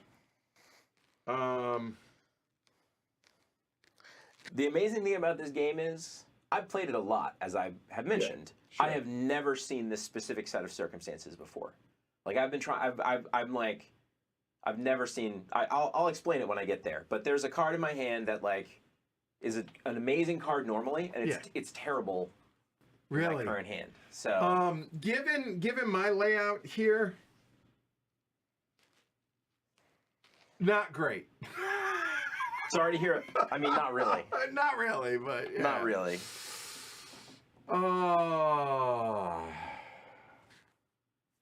Jason's like, wait, am I playing? I recognize those roles.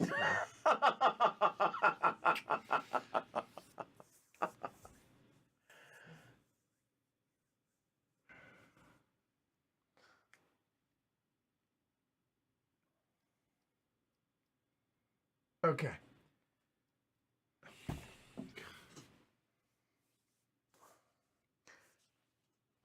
I mean, if you've got some like bad Soviet events that are high ops, a lot of times it's okay to just do it. Yeah, I know.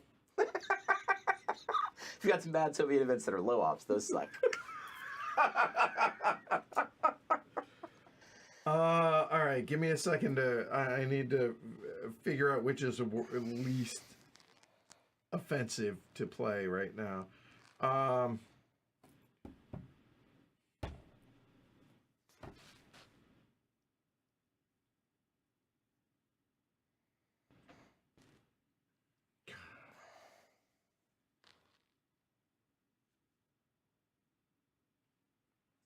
Oh, this is terrible.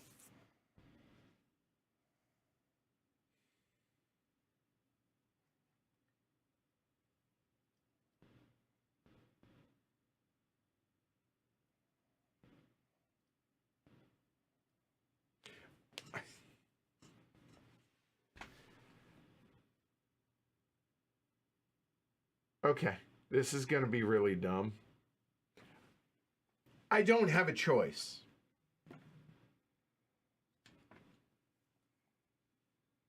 Okay. I hate doing it. Let me be clear. Sometimes you got to do it. So I have a legitimate tough call on this, to where do I play it as a 5 and do all ops points in Asia? In Asia, yeah. Or do I just play it as 4? So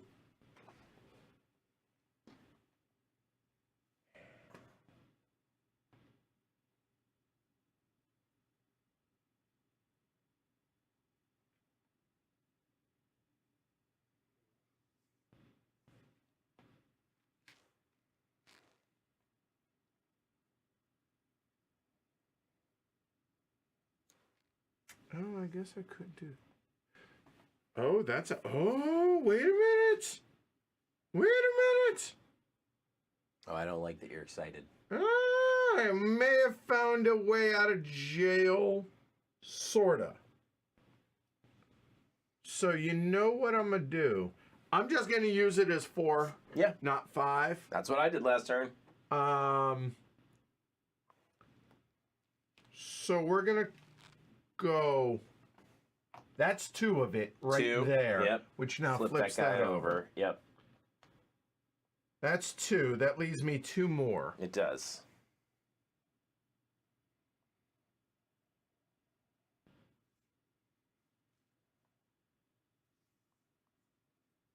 So what I'm debating right now is, do I go ahead and just pump them up there in West Germany? Right. 4 to 3. Or do I add them to either Japan or 2 into Taiwan? Which doesn't get me control on either one of those because they're both 1 higher than that. But it feels like maybe that's not the end of the world doing that.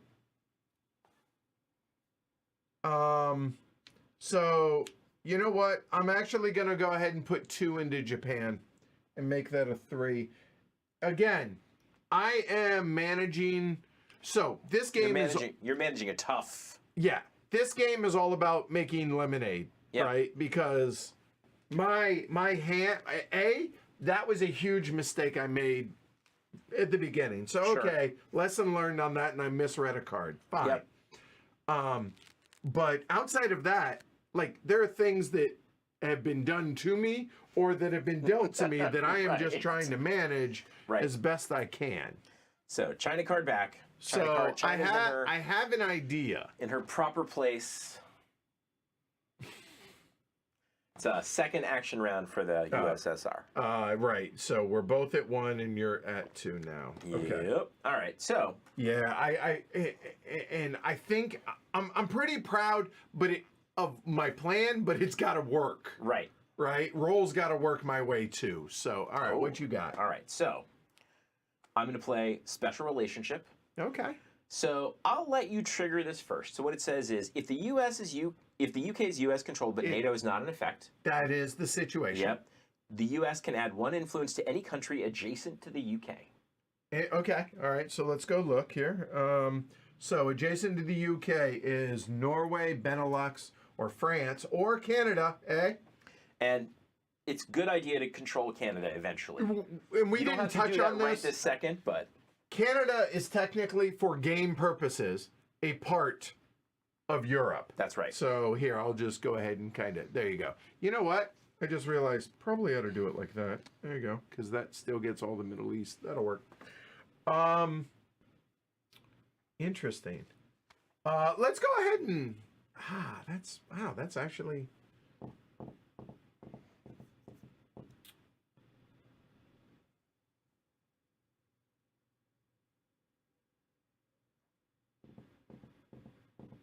Let's go and get a second one into Benelux. All right. Feel like that's reasonable. Okay. And then I'm going to play my 2 ops points. Yep. One of them will be a 5th point in West Germany to recontrol it.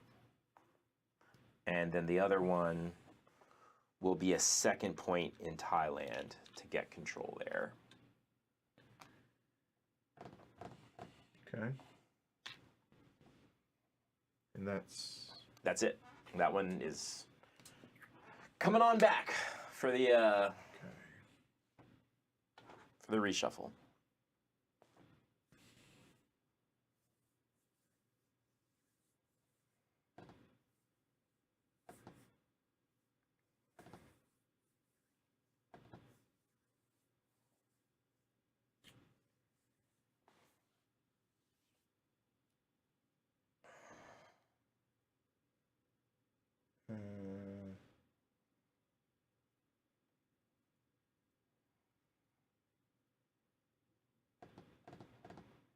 Okay, well.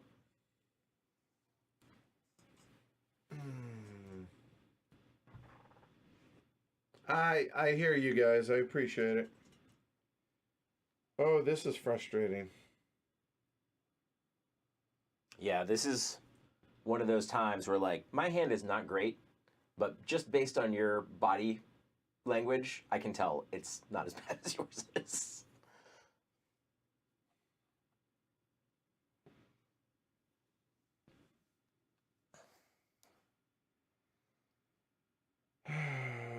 Well, let's figure out if the plan is even viable. So we're gonna start off by punting by punting Vietnam revolts into space. Fair enough. Okay. So we're gonna roll 1 to 3 and hopefully succeed. Nope. Well, it's a success to the extent that you got rid of this terrible event for you. Yeah, there's that. but honestly, I was on the cusp of being able to have a second terrible event go away. Ah, I see. Gotcha. That the sucks. old Nazi scientist play. I don't know what you're talking about. Go ahead. Well,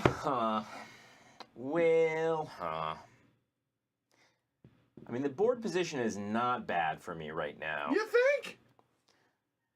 There's other stuff I want to do, but let's go ahead and send something to space. Just see if we can maybe grab a victory point or two there.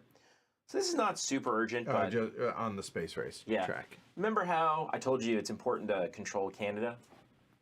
This is why. So this will give you the opportunity moving forward every round.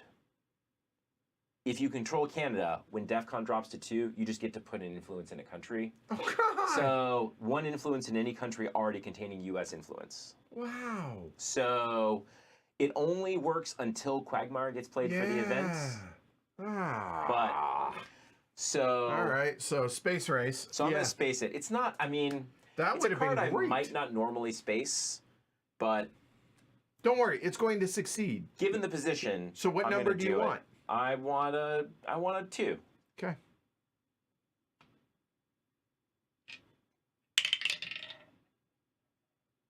I appreciate the drama.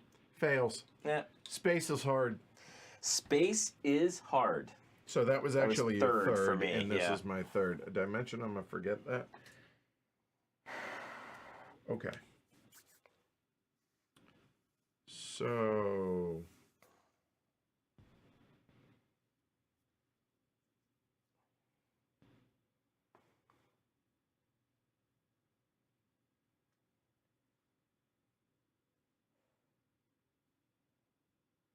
okay, so if I do that, then that, and that will get me that, and then there. All right. Change of plans. Pivot! Hey, it's our good friend Nasser. Sorry about that.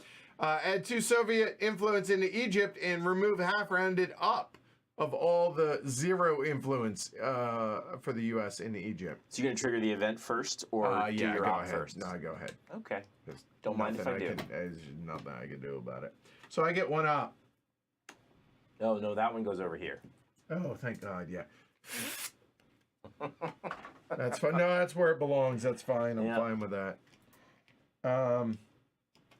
I hear you. In hindsight, maybe I should have done Taiwan instead of Japan, but at this point, we're just going to go ahead and lean into it. That's They're our saying one. because of the U.S. Japan Mutual Defense Pact, which is out there somewhere. Right? Apparently, but again, this is where my lack of Yeah. And this is why I'm scared of streaming this game.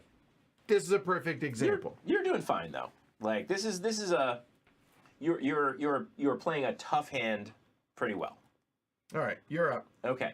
So rather than playing this for the event, because I've already got the ops I need, I'm just going to play this or I've already got the military operations I need. I'm going to play this just for the operations points. Okay. And instead of having a war in Pakistan, we're just going to put 2 influence in Pakistan. Right.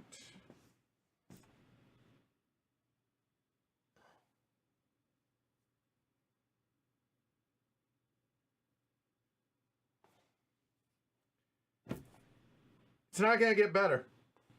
Let's just pull the Band-Aid off. All right.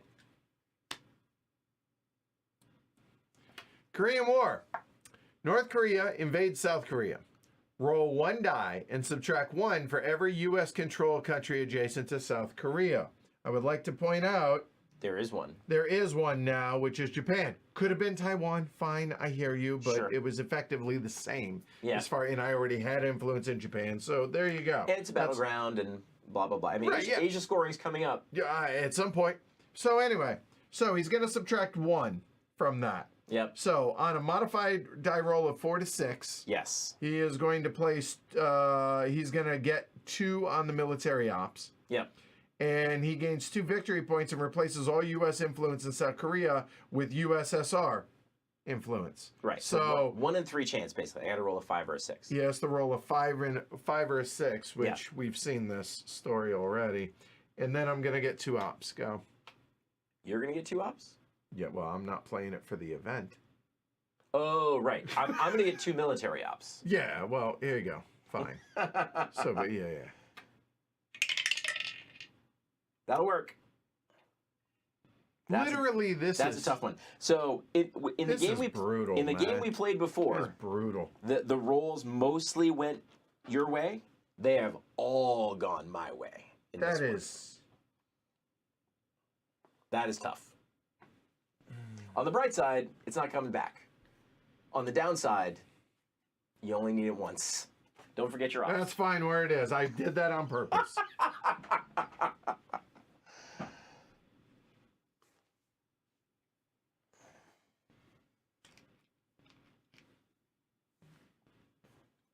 Trying to chin up here. Ugh.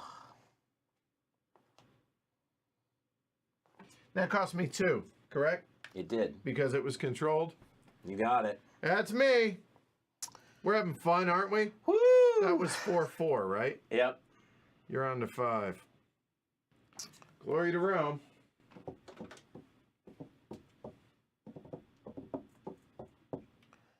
All right. I did all that work just to get the -1 And then no. for 20%. Well, I'm going to rip the Band-Aid off here. It's not, it could be a lot worse for me. So we're going to play Marshall Plan. Not that close. Bring it towards you, towards the edge. Oh, sorry. There we go. There you go. Okay. Yep. So the event is add 1 U.S. influence in each of 7 non-USSR controlled Western European countries. Oh, awesome. Score. And then allows play of NATO. But note, non-USSR controlled. Right, which now, that's not controlled. But the good news is, I get to take my ops first if I want. Oh. I appreciate that. So we'll put 1 here. I tried. And you know, scoring's coming. So let's go ahead and do that too. Knock yourself out. So non-controlled. Non-controlled. And how many? 7. 7 different countries. 1 each. Not a 6. You probably would not appreciate that. Yeah. That hurt. The random factor has gone almost like 98% my way. Yeah, That's a toughie. that's hard to recover from. It happens. It happens that way sometimes. So 1. Yep. Definitely do 1 in Canada, I would say. Yeah, all right. Thanks, because I keep forgetting it's way over there. Yep. Hey, how about them Canucks? I don't follow hockey, man. Sorry. They're actually still leading. I think they're still leading the NHL in points. That's 2. Is that your hockey team? Yeah, it is. Oh. I guess closest to where you grew up, huh? 3. 3, because the Kraken weren't there. Yeah. I mean, Yep. 4. Hard to argue with that one.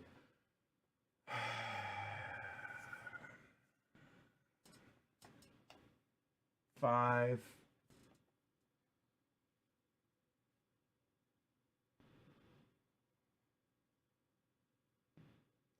And I don't. You know what? I already have that with Lebanon.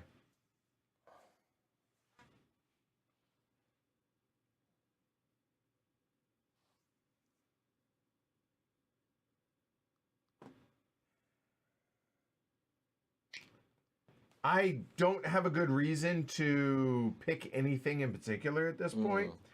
So my thinking is maybe Turkey and Greece because I'm close to being able to control them then. That's reasonable. And I mean the Scandinavian countries are great, but they're big numbers.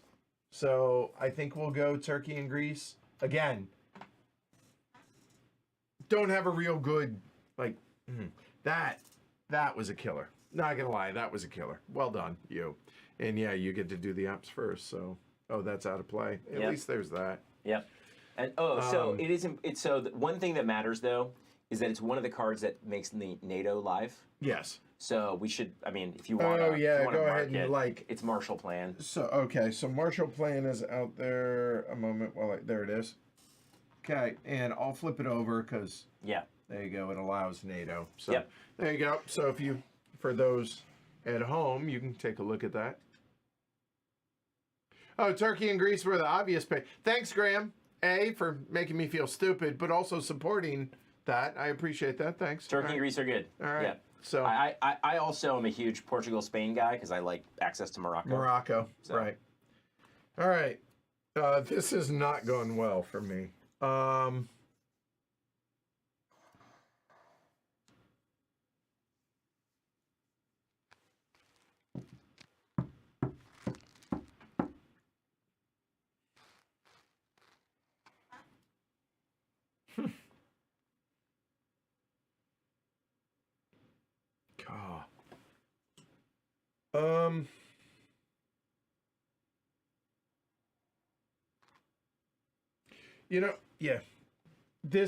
This whole turn has gone to pot.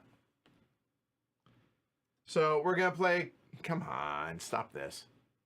Captured Nazi scientists, just advanced space race. So it's gonna be 2 points for me. All right, 2 points for Blue. And the reason it's 2 points is because there I'm first. So 2 for the good guys, and that's out of play. That one doesn't get yeeted. Yep. All right. So now we are. Oh, I'm gonna carry 2 of the. Oh. Go ahead. Yeah, I mean, remember you can't carry scoring cards as long as they're not scoring cards. Yeah, you're good. I'm aware. Yep. Nope. Bottom of the board. There you go. All right. So normally, I would not play this card by itself because it's dumb to do that. Why? Because this card lets you take a card like Marshall Plan and play it for the ops without the opponent event. Oh, yeah. Okay, fair enough. Right. However. And it is pretty glorious for certain cards like Blockade, for example. Okay. Right, where you wouldn't have to lose all your influence in West Germany. Yeah, that would have been tasty. Or that would have been great. Lone Gunman, any of the cards that drop DEFCON level and then let your opponent use ops. Those are DEFCON suicide cards. They will kill you in play. Yeah. So it's awesome for a lot of different reasons. But since you took away one of my cards with your headline, I couldn't do that because that would mean I just didn't have an active action round for round 6. Oh. So I'm playing it for 1 op. Woo! Which is not nothing, I guess. So, what do I want to do? There's some stuff that's not great. The board position in general is great for me, but there's a couple of things that are not awesome. So I'm going to go ahead and get an influence in Turkey before I can't easily do it. Yep. And you're done. And I'm done. And that one goes into the discard pile for reshuffle. Oh, hello. Yeah.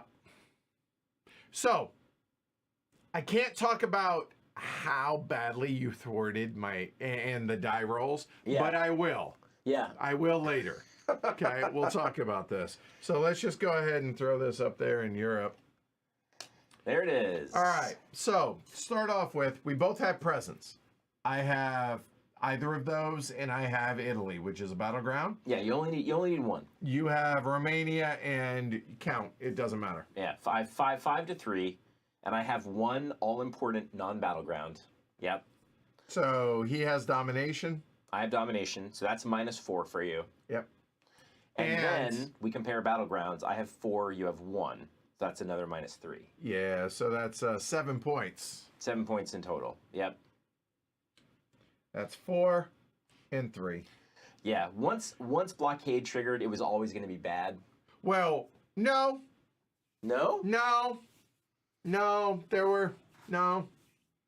I mean, it wasn't going to be great, Right. but there were fixes. It might not have been -7 bad. Yeah, that's, But it was never going to be good. and once that also triggered. notice control, right there. Yeah, auto victory, which is not that close, but not that far away.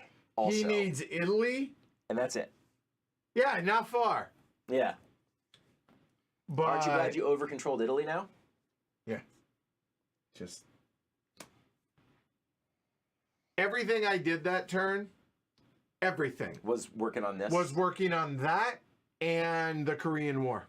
Yeah. Everything and neither one of them worked out. And the third thing was to be able to hide some stuff because the Nazi scientists. Yeah. And if I succeeded, I would then be there and I could then put out another power one. through some right. more. So Yeah. all three of my plans failed. Yeah. All three. Not good, my friends. Epic fail. That was a horrible round. Okay, so check military ops. That's still -2 to me. Yep. Yep. Flip the China card. Don't mind if I do. Advanced turn marker. I like Ike. And then increased DEFCON status. We're back to round 3 or turn 3. There you go. All right. So we're What are doing the these extra out. tanks for? I don't know, but they came in the collector's edition. There's a big tank and a little tank. Yeah. And they both in the rules for the collector's edition, they both are listed as being military ops markers. So we use the little ones because they fit in the box. They fit better. Yeah. You know what? This clearly, maybe I need to. You know what? No.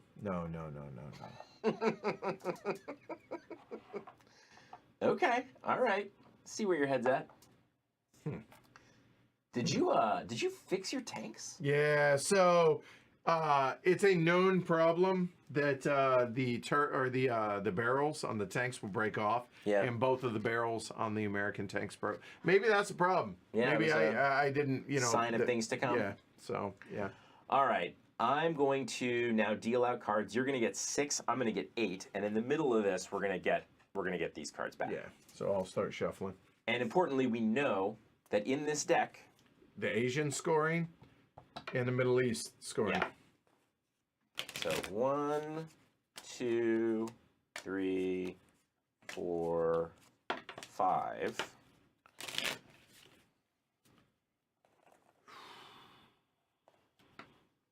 Apparently, you could use the other tanks to mark coup sites. Oh, fair enough. Okay.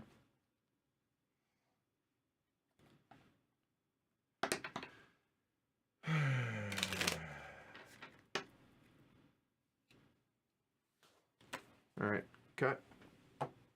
And then go ahead. So I'm getting one more. So we have 5 each. Yep. 6, Six, 6, 7, 8. 7, 8. All right. Okay. We can work with this. How? Seriously? Really? Yeah. Just. Oh, man. Yeah, that's risky, isn't it? This is unbelievable.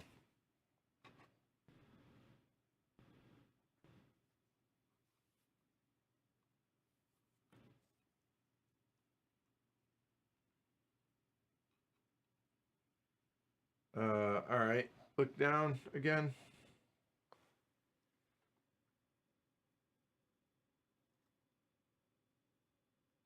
All right. Yeah, let me think here.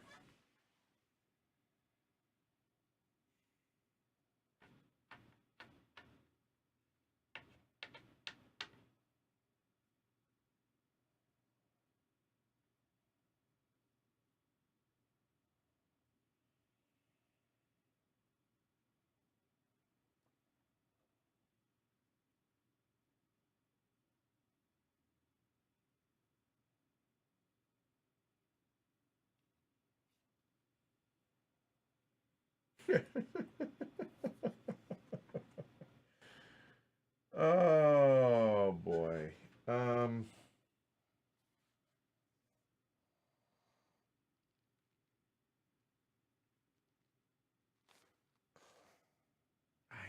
idea.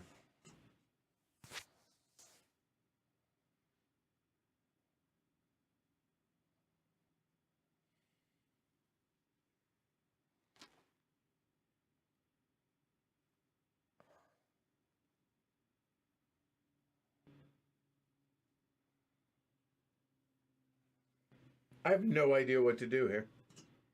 You don't know. You don't know what to headline. You mean? Yeah. This is. They're that bad, huh?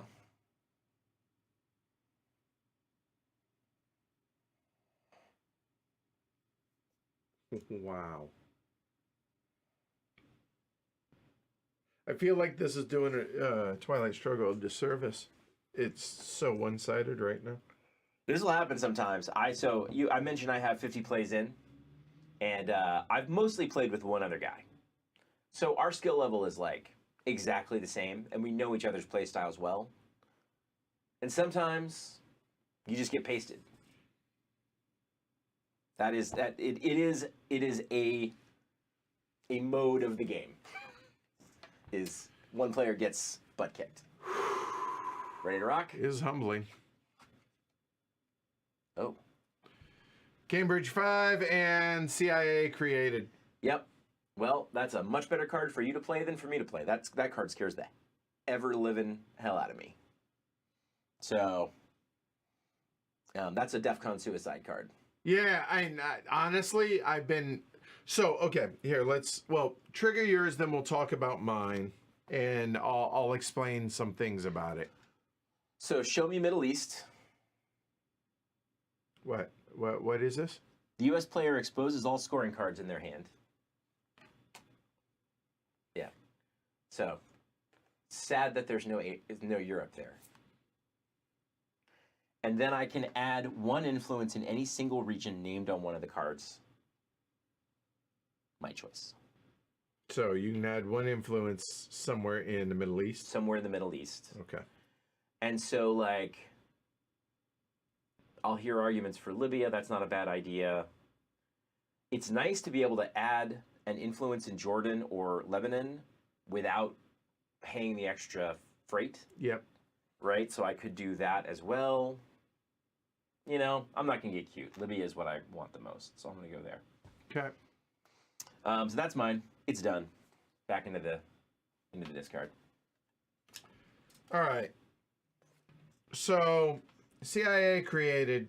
Soviets reveal their hand. Then the U.S. can conduct ops as if they played an ops card. Now, I've been holding onto this card since the beginning of the game. Yeah.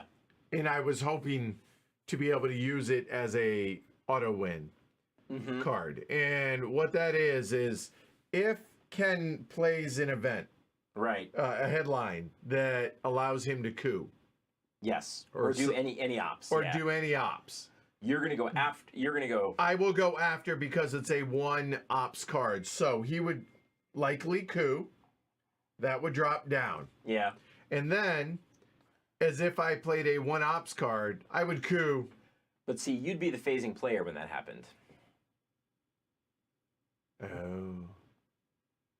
So what you really want is for me to play a card that's also a 1 that drops DEFCON level, which I'm not sure that exists, but maybe it does. Okay. So, because then you could go first, and then I would accidentally kill myself. Right, yeah. And that was the goal. But anyway, let's just hand me the rack. Oh, you just want to look at the rack? Yeah, I'll just turn around and show the folks at home. It's not good for you. Yeah. I honestly, yeah, oh, Jesus. Oh my God. Oh my, look at those ops values.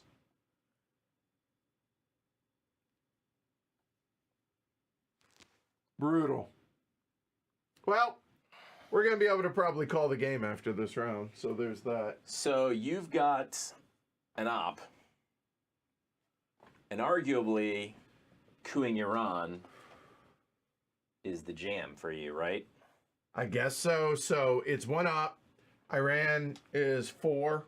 I mean, Egypt is they're sort of equal in value, right? But Iran is probably a little more stable for you. Although I guess there's that Sadat card later that kicks me out of Egypt. So. Oh, right. Okay. So yeah, we'll go ahead and coup Iran. So that's 4 minus 1. That's You're starting at we're -3. Yeah. Okay, so maybe thinking this through a little bit more, right? The best you can do is take me down to 1 here. Yeah. Whereas if you do this, you'll take me all the way out and give yourself an influence. So maybe Egypt is better. Oh, that's a fair point because you have I have 4. I have a bunch of influence versus in a 2. row. Yeah. That's fair. So Yeah, all right. We'll do it in Egypt. okay. All right. So it was -3. 3. So you just take me all the way out. Yep. Yep. You know, Which is, hey, I mean, that helps you with scoring. So.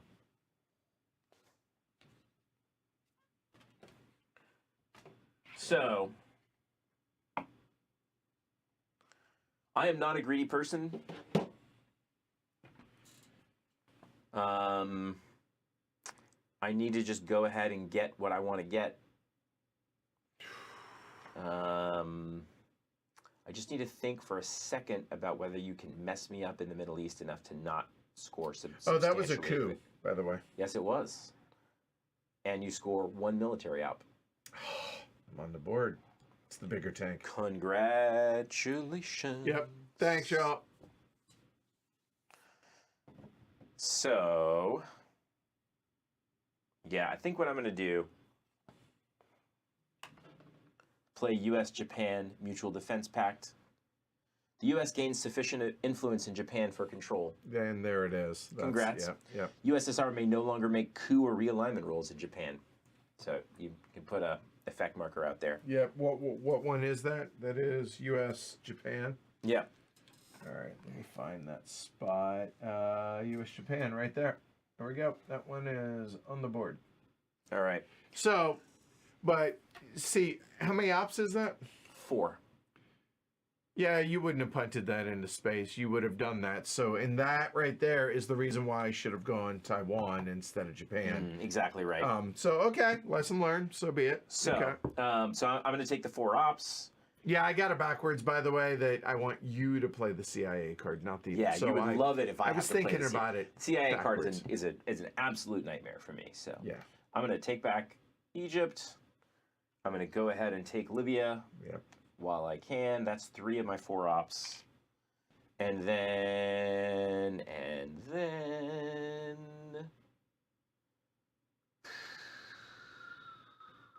I can hear arguments for a couple of different ideas, but I think what I'm going to do is place 1 influence in Turkey.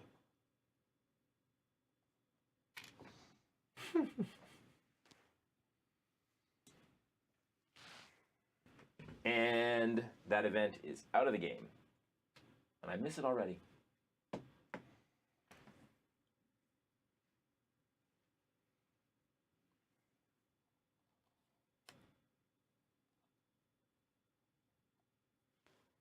So I know you have the Asia scoring card. Yep. We know that nobody has Europe. That's right.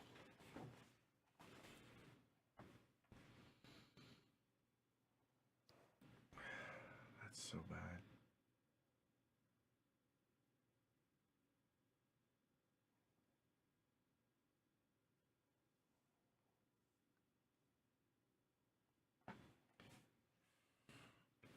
Okay, so you have the Asia scoring card, which currently you have 1, 2, 3. So we 1, 2, 3, 4. So I have presence. You have domination. Mm-hmm.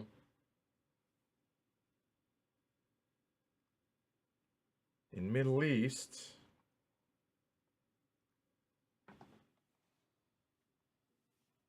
I have presence.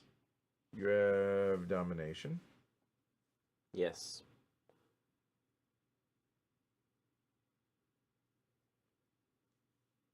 Oh boy.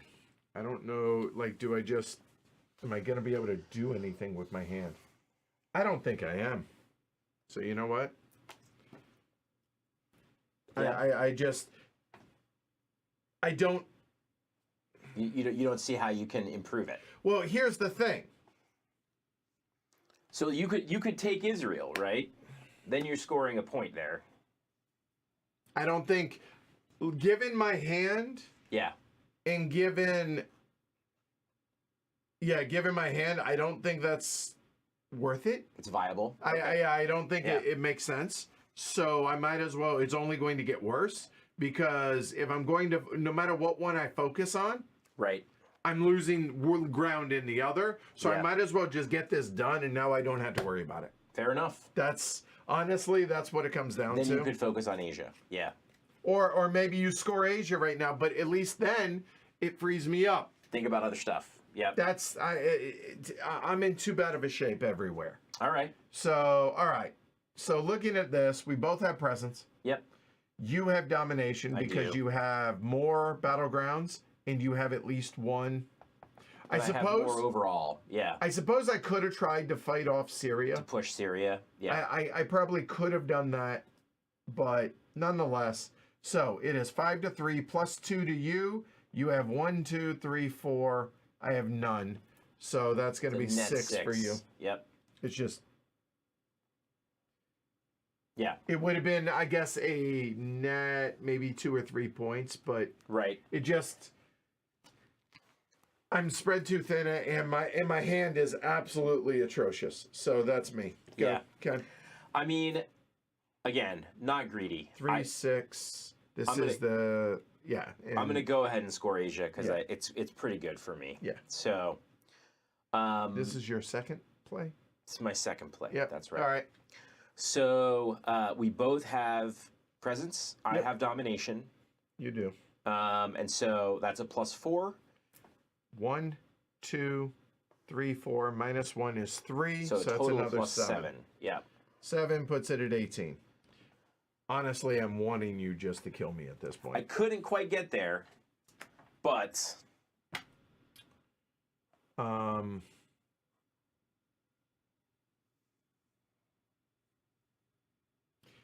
I'm gonna try. I'm Yeah. not gonna just roll over. that's what you got to do. Comic-Con, not to be confused with Comic-Con. Yep. That's getting yeeted into space. Okay. All right. Because I can't be giving you more influence in Europe. That seems reasonable. So it's at least the 2 up. So roll 1 to 4 in theory. It's just been frustrating. I don't mean to sound woe is me, but this has been a case in frustration. Holy crap. There we go. That'll now allow you to space another card should you so choose. Correct. So that is 1 I've done in space, but I can maybe space another if I want. You can, that's right. Okay, and this just in. Uh-huh. All right, your third round. Yeah, so that'll make it hard for me to actually win this round because you're likely to be able to do this, and I'll score you 2 more points. It is possible that someone has Europe scoring. It's not. Because I played Cambridge 5, and I could have it. No, I saw your hand. Oh, right. So no. So even though you guys haven't seen it, we've both seen enough to know. Well, no. Everybody. I mean, they saw your hand. You can't have it, and I had to reveal all my scoring cards. Correct. Right. That's right. So yeah. So I didn't know they saw. Yeah. Yeah. So yeah. So it's not out there. It's somewhere in here. Yeah. And I hope you play it like as the headline, and just. I mean, if I have the chance to win, I'm going to win. All right. Good. The problem with playing it as a headline is that Defectors is in that deck. Oh, and it can negate it, right? Anything, including a scoring card. So I might not do that. Okay, fair enough. But let's see. Doodly doop doop doo. You know what? This is insured though. We're gonna stream this again sooner rather than later. Cause, hell nah. Fair enough. Understood. So I'm gonna play. What? Cusarino says, "Silver lining, Edward. You getting SteamWorld looks amazing with the new camera." Hey. So I'm gonna play. Really, isn't that really what this is about? That is what it's about. Right? Absolutely. Right. Okay. All right. I'm gonna play Warsaw Pact for the ops. I'm gonna leave that not in. the event. Okay. Not the event. So no. I don't need to get that shit. Okay. Yeah. Right. So I'm gonna add 1 more influence in Turkey, which will give me enough for control there. And that's 1 of my influence points. And I'm also going to add 1 influence in Lebanon. That'll cost me 2, and that's my 3. Because I had control. Yep. Yep, there you go. All right. That'll return later. Yeah, beautiful crisp footage of Edward having terrible things done to him. Facts.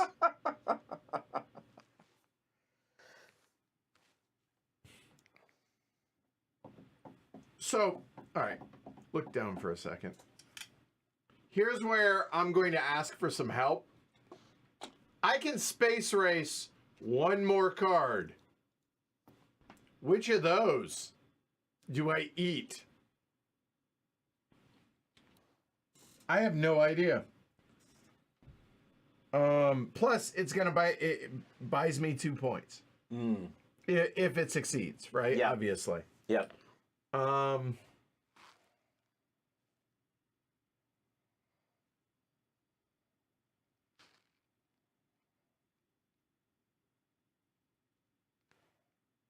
Turbad.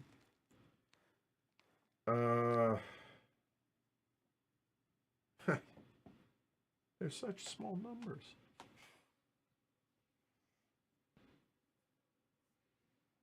All right. I'll go with it, Graham. We are going to yeet socialist governments into space. Yeah, that one's bad. Oh, it is. There are others.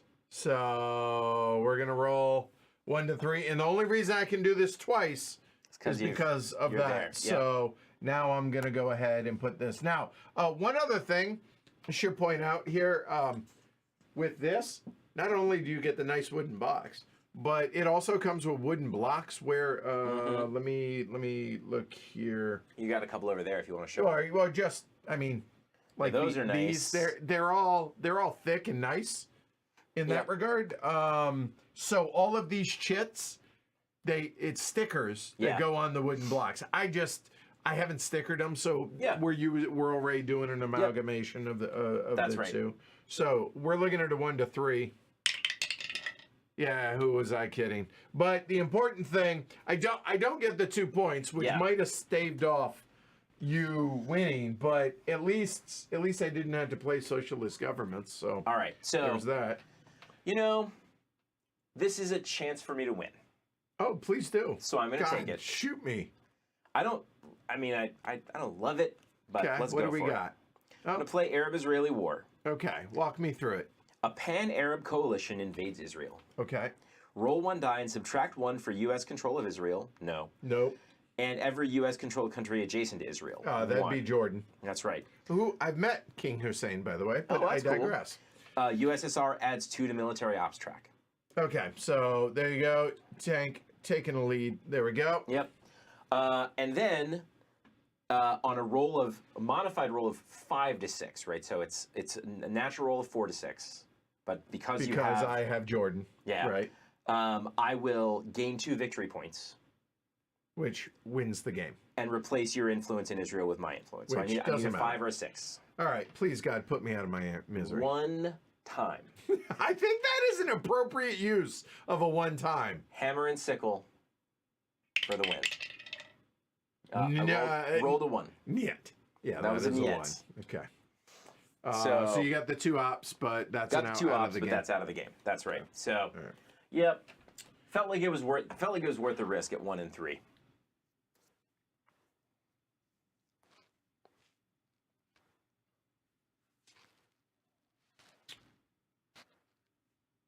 All right.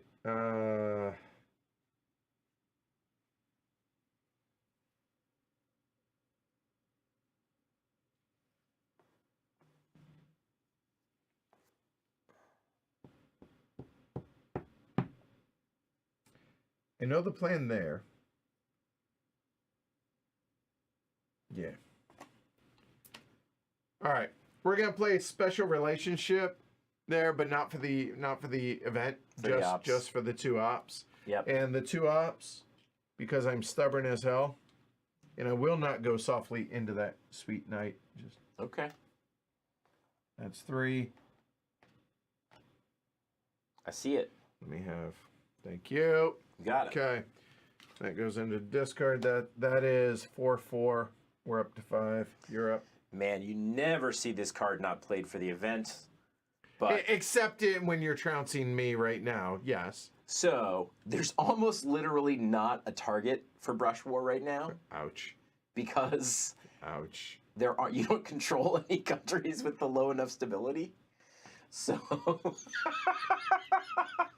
so I'm gonna play it for ops. And so one will obviously be to recontrol West Germany. Come on! There's no, I mean, you didn't, I mean, how did you couldn't imagine I was going to let you keep that. How? No effing chance. No chance. Oh, they were mentioning Brush Warring Italy for the win. Definitely can't. I think, is it NATO that turns that on, or is it, it's NATO that keeps Brush War from, I thought NATO was already in play. I was just sort of assuming that I couldn't. Oh, no, you can. So you should. No, do it. Do it. It's the right play. You sure? Yes, 100%. All right. Yeah, fair enough, I guess.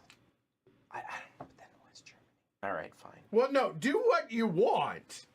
I mean, I don't care. I mean, here's the thing. Another scoring is coming soon. Do what you think is the smartest thing to ensure that. So this is a 2 in 3 chance, basically. But it's only 1 victory point. Play your game, sir. So I'm going to do this. I'm going to keep West Germany and take over Algeria. Okay. And then, Brush War is only 1 victory point. If it were 2 victory points, chance for an insta-win, then sure, I would do it.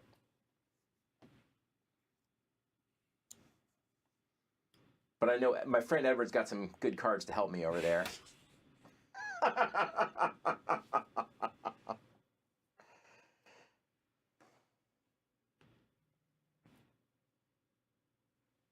All right. Independent Reds.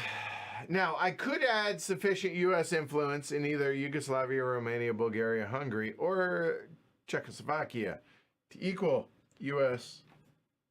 influence. So that is right through here, the Eastern Bloc. So I could add 3 in Romania. Yep, you could add 6 in Romania. Oh.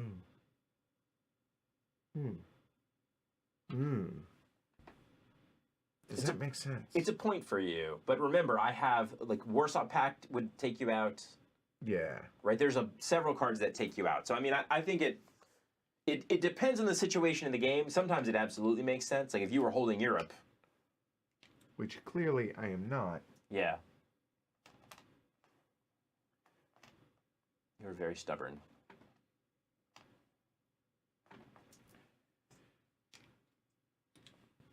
Not the event. Plus, maybe later but... Well, I have good news for you. Oh, God. If you want to play a card for ops with your last card, it'll get 1 extra value. I'm going to play Containment. The values of all further U.S. operations card are increased by 1 to a maximum of 4. Thank you. Congratulations. Thank you. 3 ops. So I will... Fortunately, we're not peace limited in terms of the amount of influence we can play in a single country. Where's an 8, though?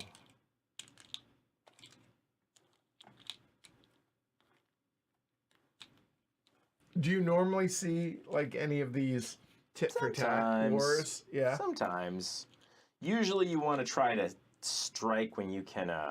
Right. Well, when you can take it over. I'm trying. I hear that. You're not allowing me. No, I'm not.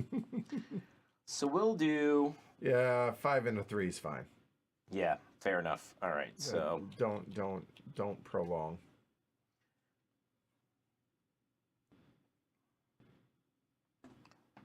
But that's 1. 2 more. Maybe what I should do, actually, to discourage further bad behavior on your part, is to over-control it. Yeah. And then go ahead and over-control East Germany as well. All right. Well, that pretty much sunk. I've been waiting for you to do that, but do you really have 7 in Norway? You don't. No. Okay, That's the one. That's the okay. one I took out Gotcha, of West okay, Germany. all right. So, all right. So this is active for your round. I'm not going to put it in the drink yet.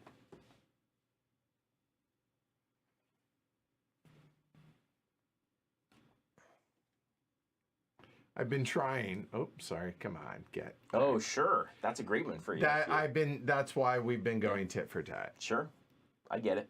And I would remove all the influence in West Germany. Yep. But now I'm going to save the other card. Look down. Saving that card. So this is 2 ops. Yes, indeed.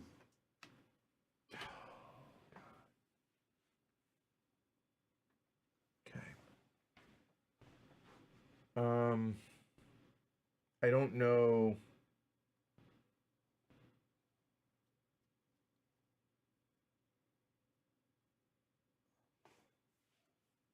Two ops, right? Yep. It's too little, too late, to be clear. I understand that, but that'll be there, and that'll be... right. Yeah, that'll work. Yeah, that's a good idea. Done. All right. That's 6/6. So containment goes away. Oh, no. Oh, funny thing about that. Had you done the Bush War? Yeah. Or the Brush War? Because you're going to get... right. I didn't calculate that you were because I'm only at DEFCON 1, you're at 2. So and I mean, you could always... Oh, no, never mind, because I haven't left you any spots to coup outside of the... Nope. Yeah, right. So that will go there. Next round. All right, so we're both getting 8 here, actually. Why? Oh. Mid-war gets shuffled in. Yes. Yep. There we go. All of a sudden, a very large deck. Yes. Well, I'm glad y'all are enjoying it. And again, I'm not butthurt over it. It's just frustrating when there's nothing I can do. Well, and that's one of those things where if you and I had played this game an equal amount, yeah, it would feel maybe less bad to flounder around. But because I know the deck better than you and I've played more than you, it's harder, I think, to feel like that to begin with. Why isn't the game being fair to me, right? Yeah, that's fair for sure. Yeah. By the way, how's the sound on y'all's end? For the regulars that have been here, curious. Cut. All right. We each saved 1, right? Yeah, that's right. So we're each going to get 8. Okay. Because, we add an action round now. All right.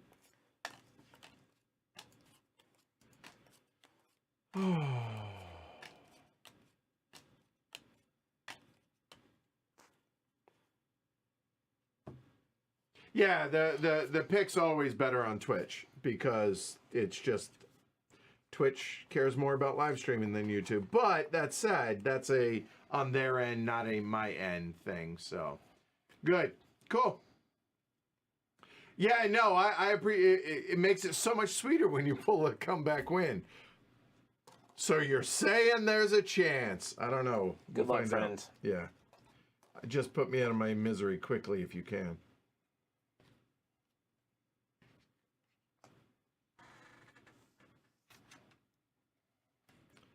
Oh, 8, because there's 7 action rounds now. That's right. All right, look down, just so the peeps at home. So, there and there. Okay, all right. A moment while I figure out my last headline.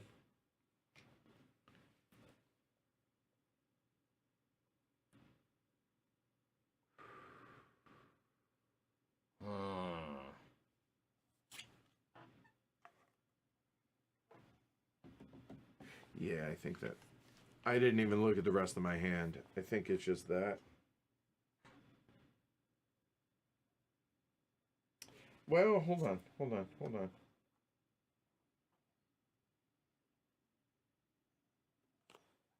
Oh yeah, no, that's the right thing to do. That feels good. Dangerous. Yeah, that's a no-brainer though. Okay, All right. come, just play it in your area. All right. I played Allende. Deck and cover. So what? How many ops is that? 1. So you go first. All right. Sorry. All right. So mine is degrade the DEFCON 1 level, and then I'm gonna gain 3 victory points. Brutal. Could have won it. You had a chance. Yeah, I don't know. Okay, and yours, good sir, is what? USSR receives 2 influence in Chile. All right. Nope. Yeah, good call. Here we go. Okay. And that's out of the game. All right. First action round. Oi.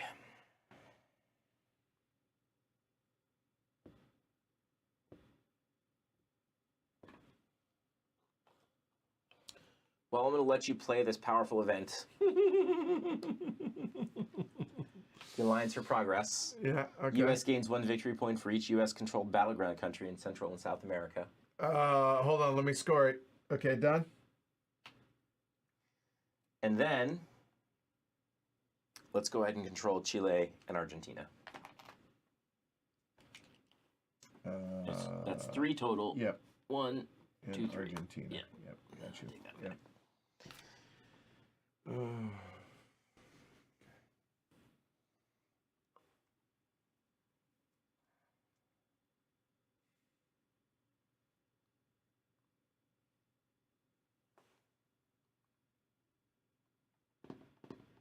Well, that tells me you don't have any scoring cards.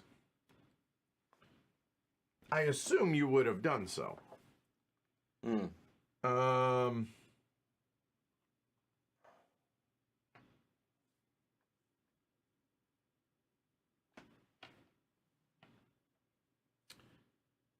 So our good friend Fidel is getting yeeted to space. Okay. So 1 to 3. Nope. So that is 1. I have attempted. It gives me 2 points as well. Like it's. No, I get I mean, it. it's not just. I get it, friend. Your second play. Oh, so this is out. I'm going to go ahead and put NATO into play. This is the card that I thought was in play when I didn't do what I could have done with Brush All War. right, so NATO is now coming out there. All right, go ahead. Run us through it again. Sorry. USSR may no longer make coup or realignment rolls to any U.S.-controlled countries in Europe. Okay. And then also, I can't use Brush War against European countries. Well, you had your chance. I did. Okay. So I get 4 ops. You do. And I'm going to, for reasons, put 2 into Poland. No, 1 into Poland.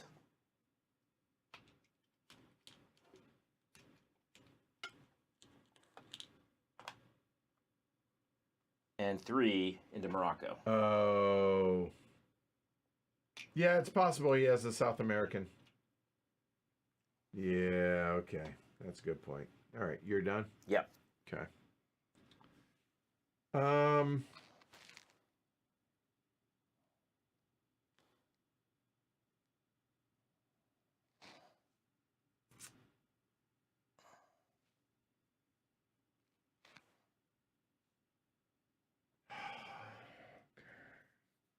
Oh, the NATO has been played, so it's out.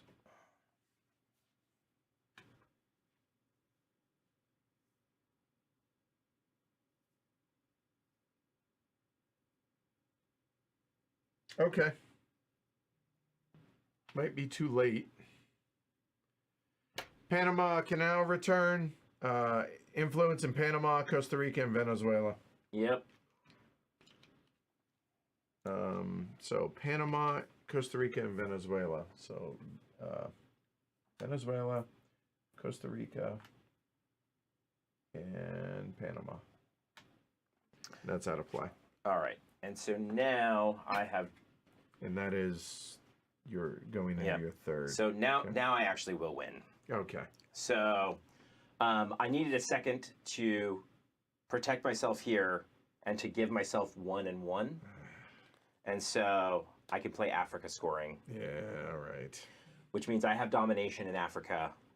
He does, so 4. +1 for Algeria, so a total of 5. 5, that's...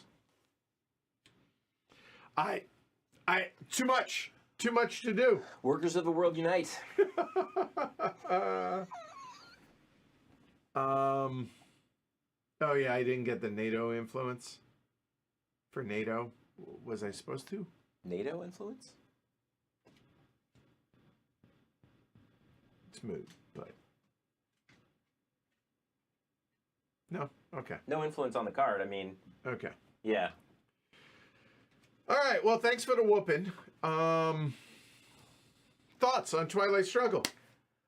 So I mean, I do think this is my favorite 2-player game. My favorite 2-player game I've ever played. I think it's really good. It's really tight. It's really interesting. No 2 games play the same. I mean, our 2 most recent games couldn't have been more different, right? Right. Yeah. Right. So, and it wasn't because you ran horribly. No, it just it was a little bit more maybe balanced, as far as how that played out. So I think card draw in our last game was more negative for me. Agreed. Right? Yeah. I was constantly putting out fires. Right. And so I still had pretty good board position, but you were ahead by a few points when we stopped. Right. So as opposed to this time where I really didn't have to, I didn't have any cards I couldn't handle. You had several cards that you couldn't handle. And so it made it much easier for me to still have good board position and kick a bunch of stuff out. Now, so I haven't played this game regularly since maybe 2017 or 2018. And I was reading that expert play has changed, I think. Oh, really? So when people actually say some of the really very best players really push the space race track hard now, which is when I was sort of learning how to play, right, was not sort of seemed to be the done thing. Okay. Right? You wait because once you get into the late ones, you need 3 ops. Right. And so there's some, particularly for the Soviets, there's some really terrible middle and late war cards that are 2-op cards. And so if you can't space them, you're in deep doo-doo. Oh, so not pushing it protects Leaves you a little room. Allows you a flexibility to yeet them into space. But pushing them, particularly if you're the U.S., gives you these special powers. Yeah. And so, I've heard that, being more aggressive with the space race is actually a feature of more expert play now. So I don't know. There's so many different ways to play the game. At the same time as there's a kind of a couple of maybe agreed upon openings, which makes it sort of seem I'm kind of locked in and I'm on rails. I don't think the game plays that way at all. It's actually kind of sandboxy, right? And you can look at a hand of cards and reasonably play it several different ways. And a lot of it is reacting to what your opponent does. A lot of it is the double think of trying to figure out what's in your opponent's hand. I know that you know that I know. Yeah. I thought so. On that note, I kept thinking that you. What was the card I was sitting on there? It was the. Oh God, the Truman Doctrine card. I thought you figured I was just holding on to that, and that's why you kept locking down West Germany. No. And I'm like, oh, so yeah. So, but my thinking was, I thought that you thought. So then we were going later, right? No, seriously. Yeah. No, I just locked it down on general principles. Okay, all right, fair enough. But it allows for that. It does indeed. It does indeed. And there's so much stuff to think about. So I'm in really good shape here, right? Because you're not anywhere nearby. Right. But because that Indo-Pakistani war card is out there, you can parachute in at any time, right? Yeah. Yep. So that was the plan, but and so I think things like tactically staying out of the non-scoring areas in the early war to make it hard for your opponent to get their military ops. There's all kinds of stuff that just is interesting, different from other games. So again, I keep circling back to a recent review that you and I recorded for the podcast, right? For Evacuation. Yep. Apples and giraffes as far as games go. Sure. However, there was something that I don't know if it was you or me that said it does not matter, but that mechanically, it's not really that hard. It really isn't that complex a game. Right. But then there are those moments to where you're like, oh, I can do that, or like you said, staying out of those so that your opponent can't get military ops or That's right. whatever. And so those are things that it's not. I mean, it's laid out in the rules in a way that like you're following the rules, but you don't understand the impact of that until you see, and then you're like, oh, I didn't even like that wasn't even a conscious thought. Yeah. And I'm still struggling with that level of like I'm not there yet. I know it, but I'm just not there to be able to. I'm way more tactical in this that I'm like, I have a million fires to put out. Where am I trying to put out fires first? What's the bigger priority? Oh, what if he has this? And then trying not to overthink things. And so I do think like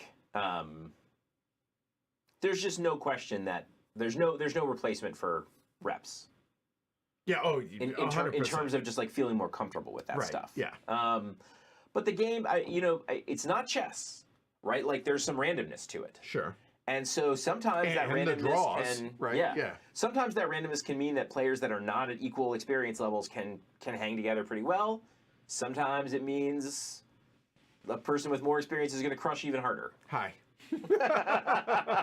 And look, I mean, it's frustrating when you're on the receiving, like there, and it just felt like I don't have the skill level in this game to be able to get out of bad positions without some help, whether it's you rolling poorly or you getting a bad, like I don't have the skill level to be able to overcome once I'm in a hole like that. And so and there's certain like there's certain sort of things that like if they don't go your way early on, they're really hard to dig out of. Like there's no card that's like, oh yeah, hey Lincoln, oh yeah, now you can just have Korea back. Right. That's not out there. You're right. Yeah. Right. Yeah. So, and it doesn't feel, I will say it didn't feel bad that you know the cards and I don't, right? Like I have a very surface level of the early war, but that's not the problem. The problem is, oh, okay, clearly there are these options or that these possibilities and I have to prepare. What is the more likelihood of and that it's just, there's an experiential gap for sure in this game. Yep. But that said, there is enough randomness in this that sure, you might win 8 out of 10 games. Mm-hmm. But that 25 or 20% is enough for me to be willing to get my head kicked in. I think that's right. So given that it's a high complexity game, I actually think compared with a lot of other games like this, it is less bad to be at a skill deficit in this game. Because there's enough randomness. Because there's enough randomness, right? It's not a bad game to learn with somebody who plays better than you, plays more than you. And I'm sure that there is a level there that people who are at a level further than where you are they can just mitigate. They know that like the chess moves. They know the counter to this went really badly for me. Okay, I'm in a deficit, but I know that I can look for these combos later, whatever it might be. I think that's right. There are true experts, I think, probably can mitigate a lot of the stuff. Yeah, right. So, but let's face it, I'm not going to encounter them. and me neither. You are the most advanced that I'm going to encounter in this, unless Jason wants the lulls, and when we're at Fort Circle Con next month, wants to bash me in. I mean, honestly, at HeavyCon, like you might play somebody who's got a lot more reps than I have. Yeah, fair. So, but yeah, I mean, I just think like. It's aged really well, although I will say, like, compared to when I first played it, it feels we're a little closer to this state of affairs than Yeah, we're we back were. than we were, right? Things have reverted in a real world sense. And so it's maybe not quite as doesn't feel as far away historically as it used to. Right. But I think it's just really masterfully designed. I think it is always fun and always plays different. Like variability is really through the roof. Yeah, it does. I know that. Let's put it this way: the game's almost 20 years old now. Yeah. And the expert strategies, if you will, are still evolving. I think that's amazing. Absolutely. I think that's a positive because people are finding more depth and more options out there. Right. That is just a testament to how good the game is. And again, I'm not super well versed from a Twilight Struggle world. Right. But I don't know that the expansion, like a lot of people play with them. I think they're there if you want them, but I don't know that the base game needs it. I've never heard bad things about them, but that's kind of where I've always landed. Like the base game is so good that I've never felt like I needed it. That's pretty amazing. Yeah. Yeah.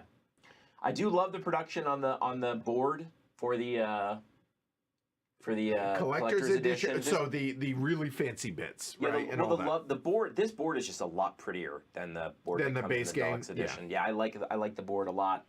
The tanks are fine. The little ICBM is fine. Like it's not bad to have it, but I wouldn't say crucial.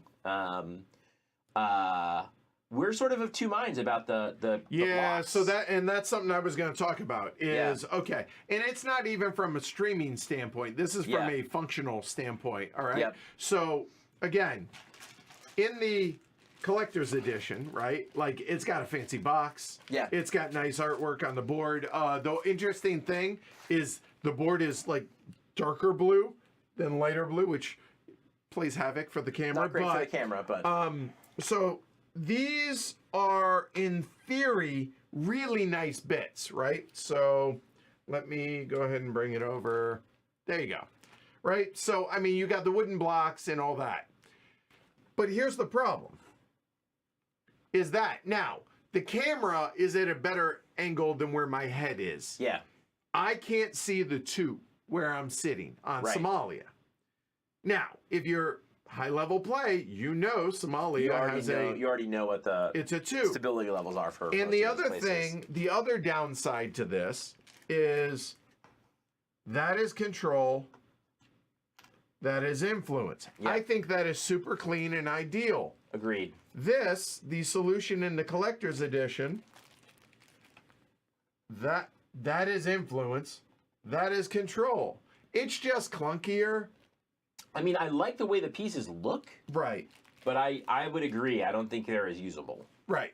And the dice are fine in the collector's edition, but they're printed on, so not super keen on that. Yeah. But do these dice also come in the collector's edition? No. I don't think. I think I added those. I'm not sure. These are super sharp. These I like quite a bit. Yeah.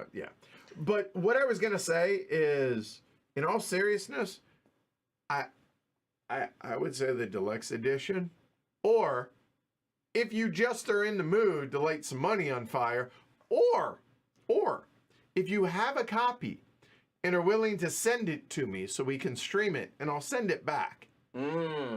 If you happen to have a copy of the Hungarian edition, the artwork in that is ridiculous. Yeah, I love that so much.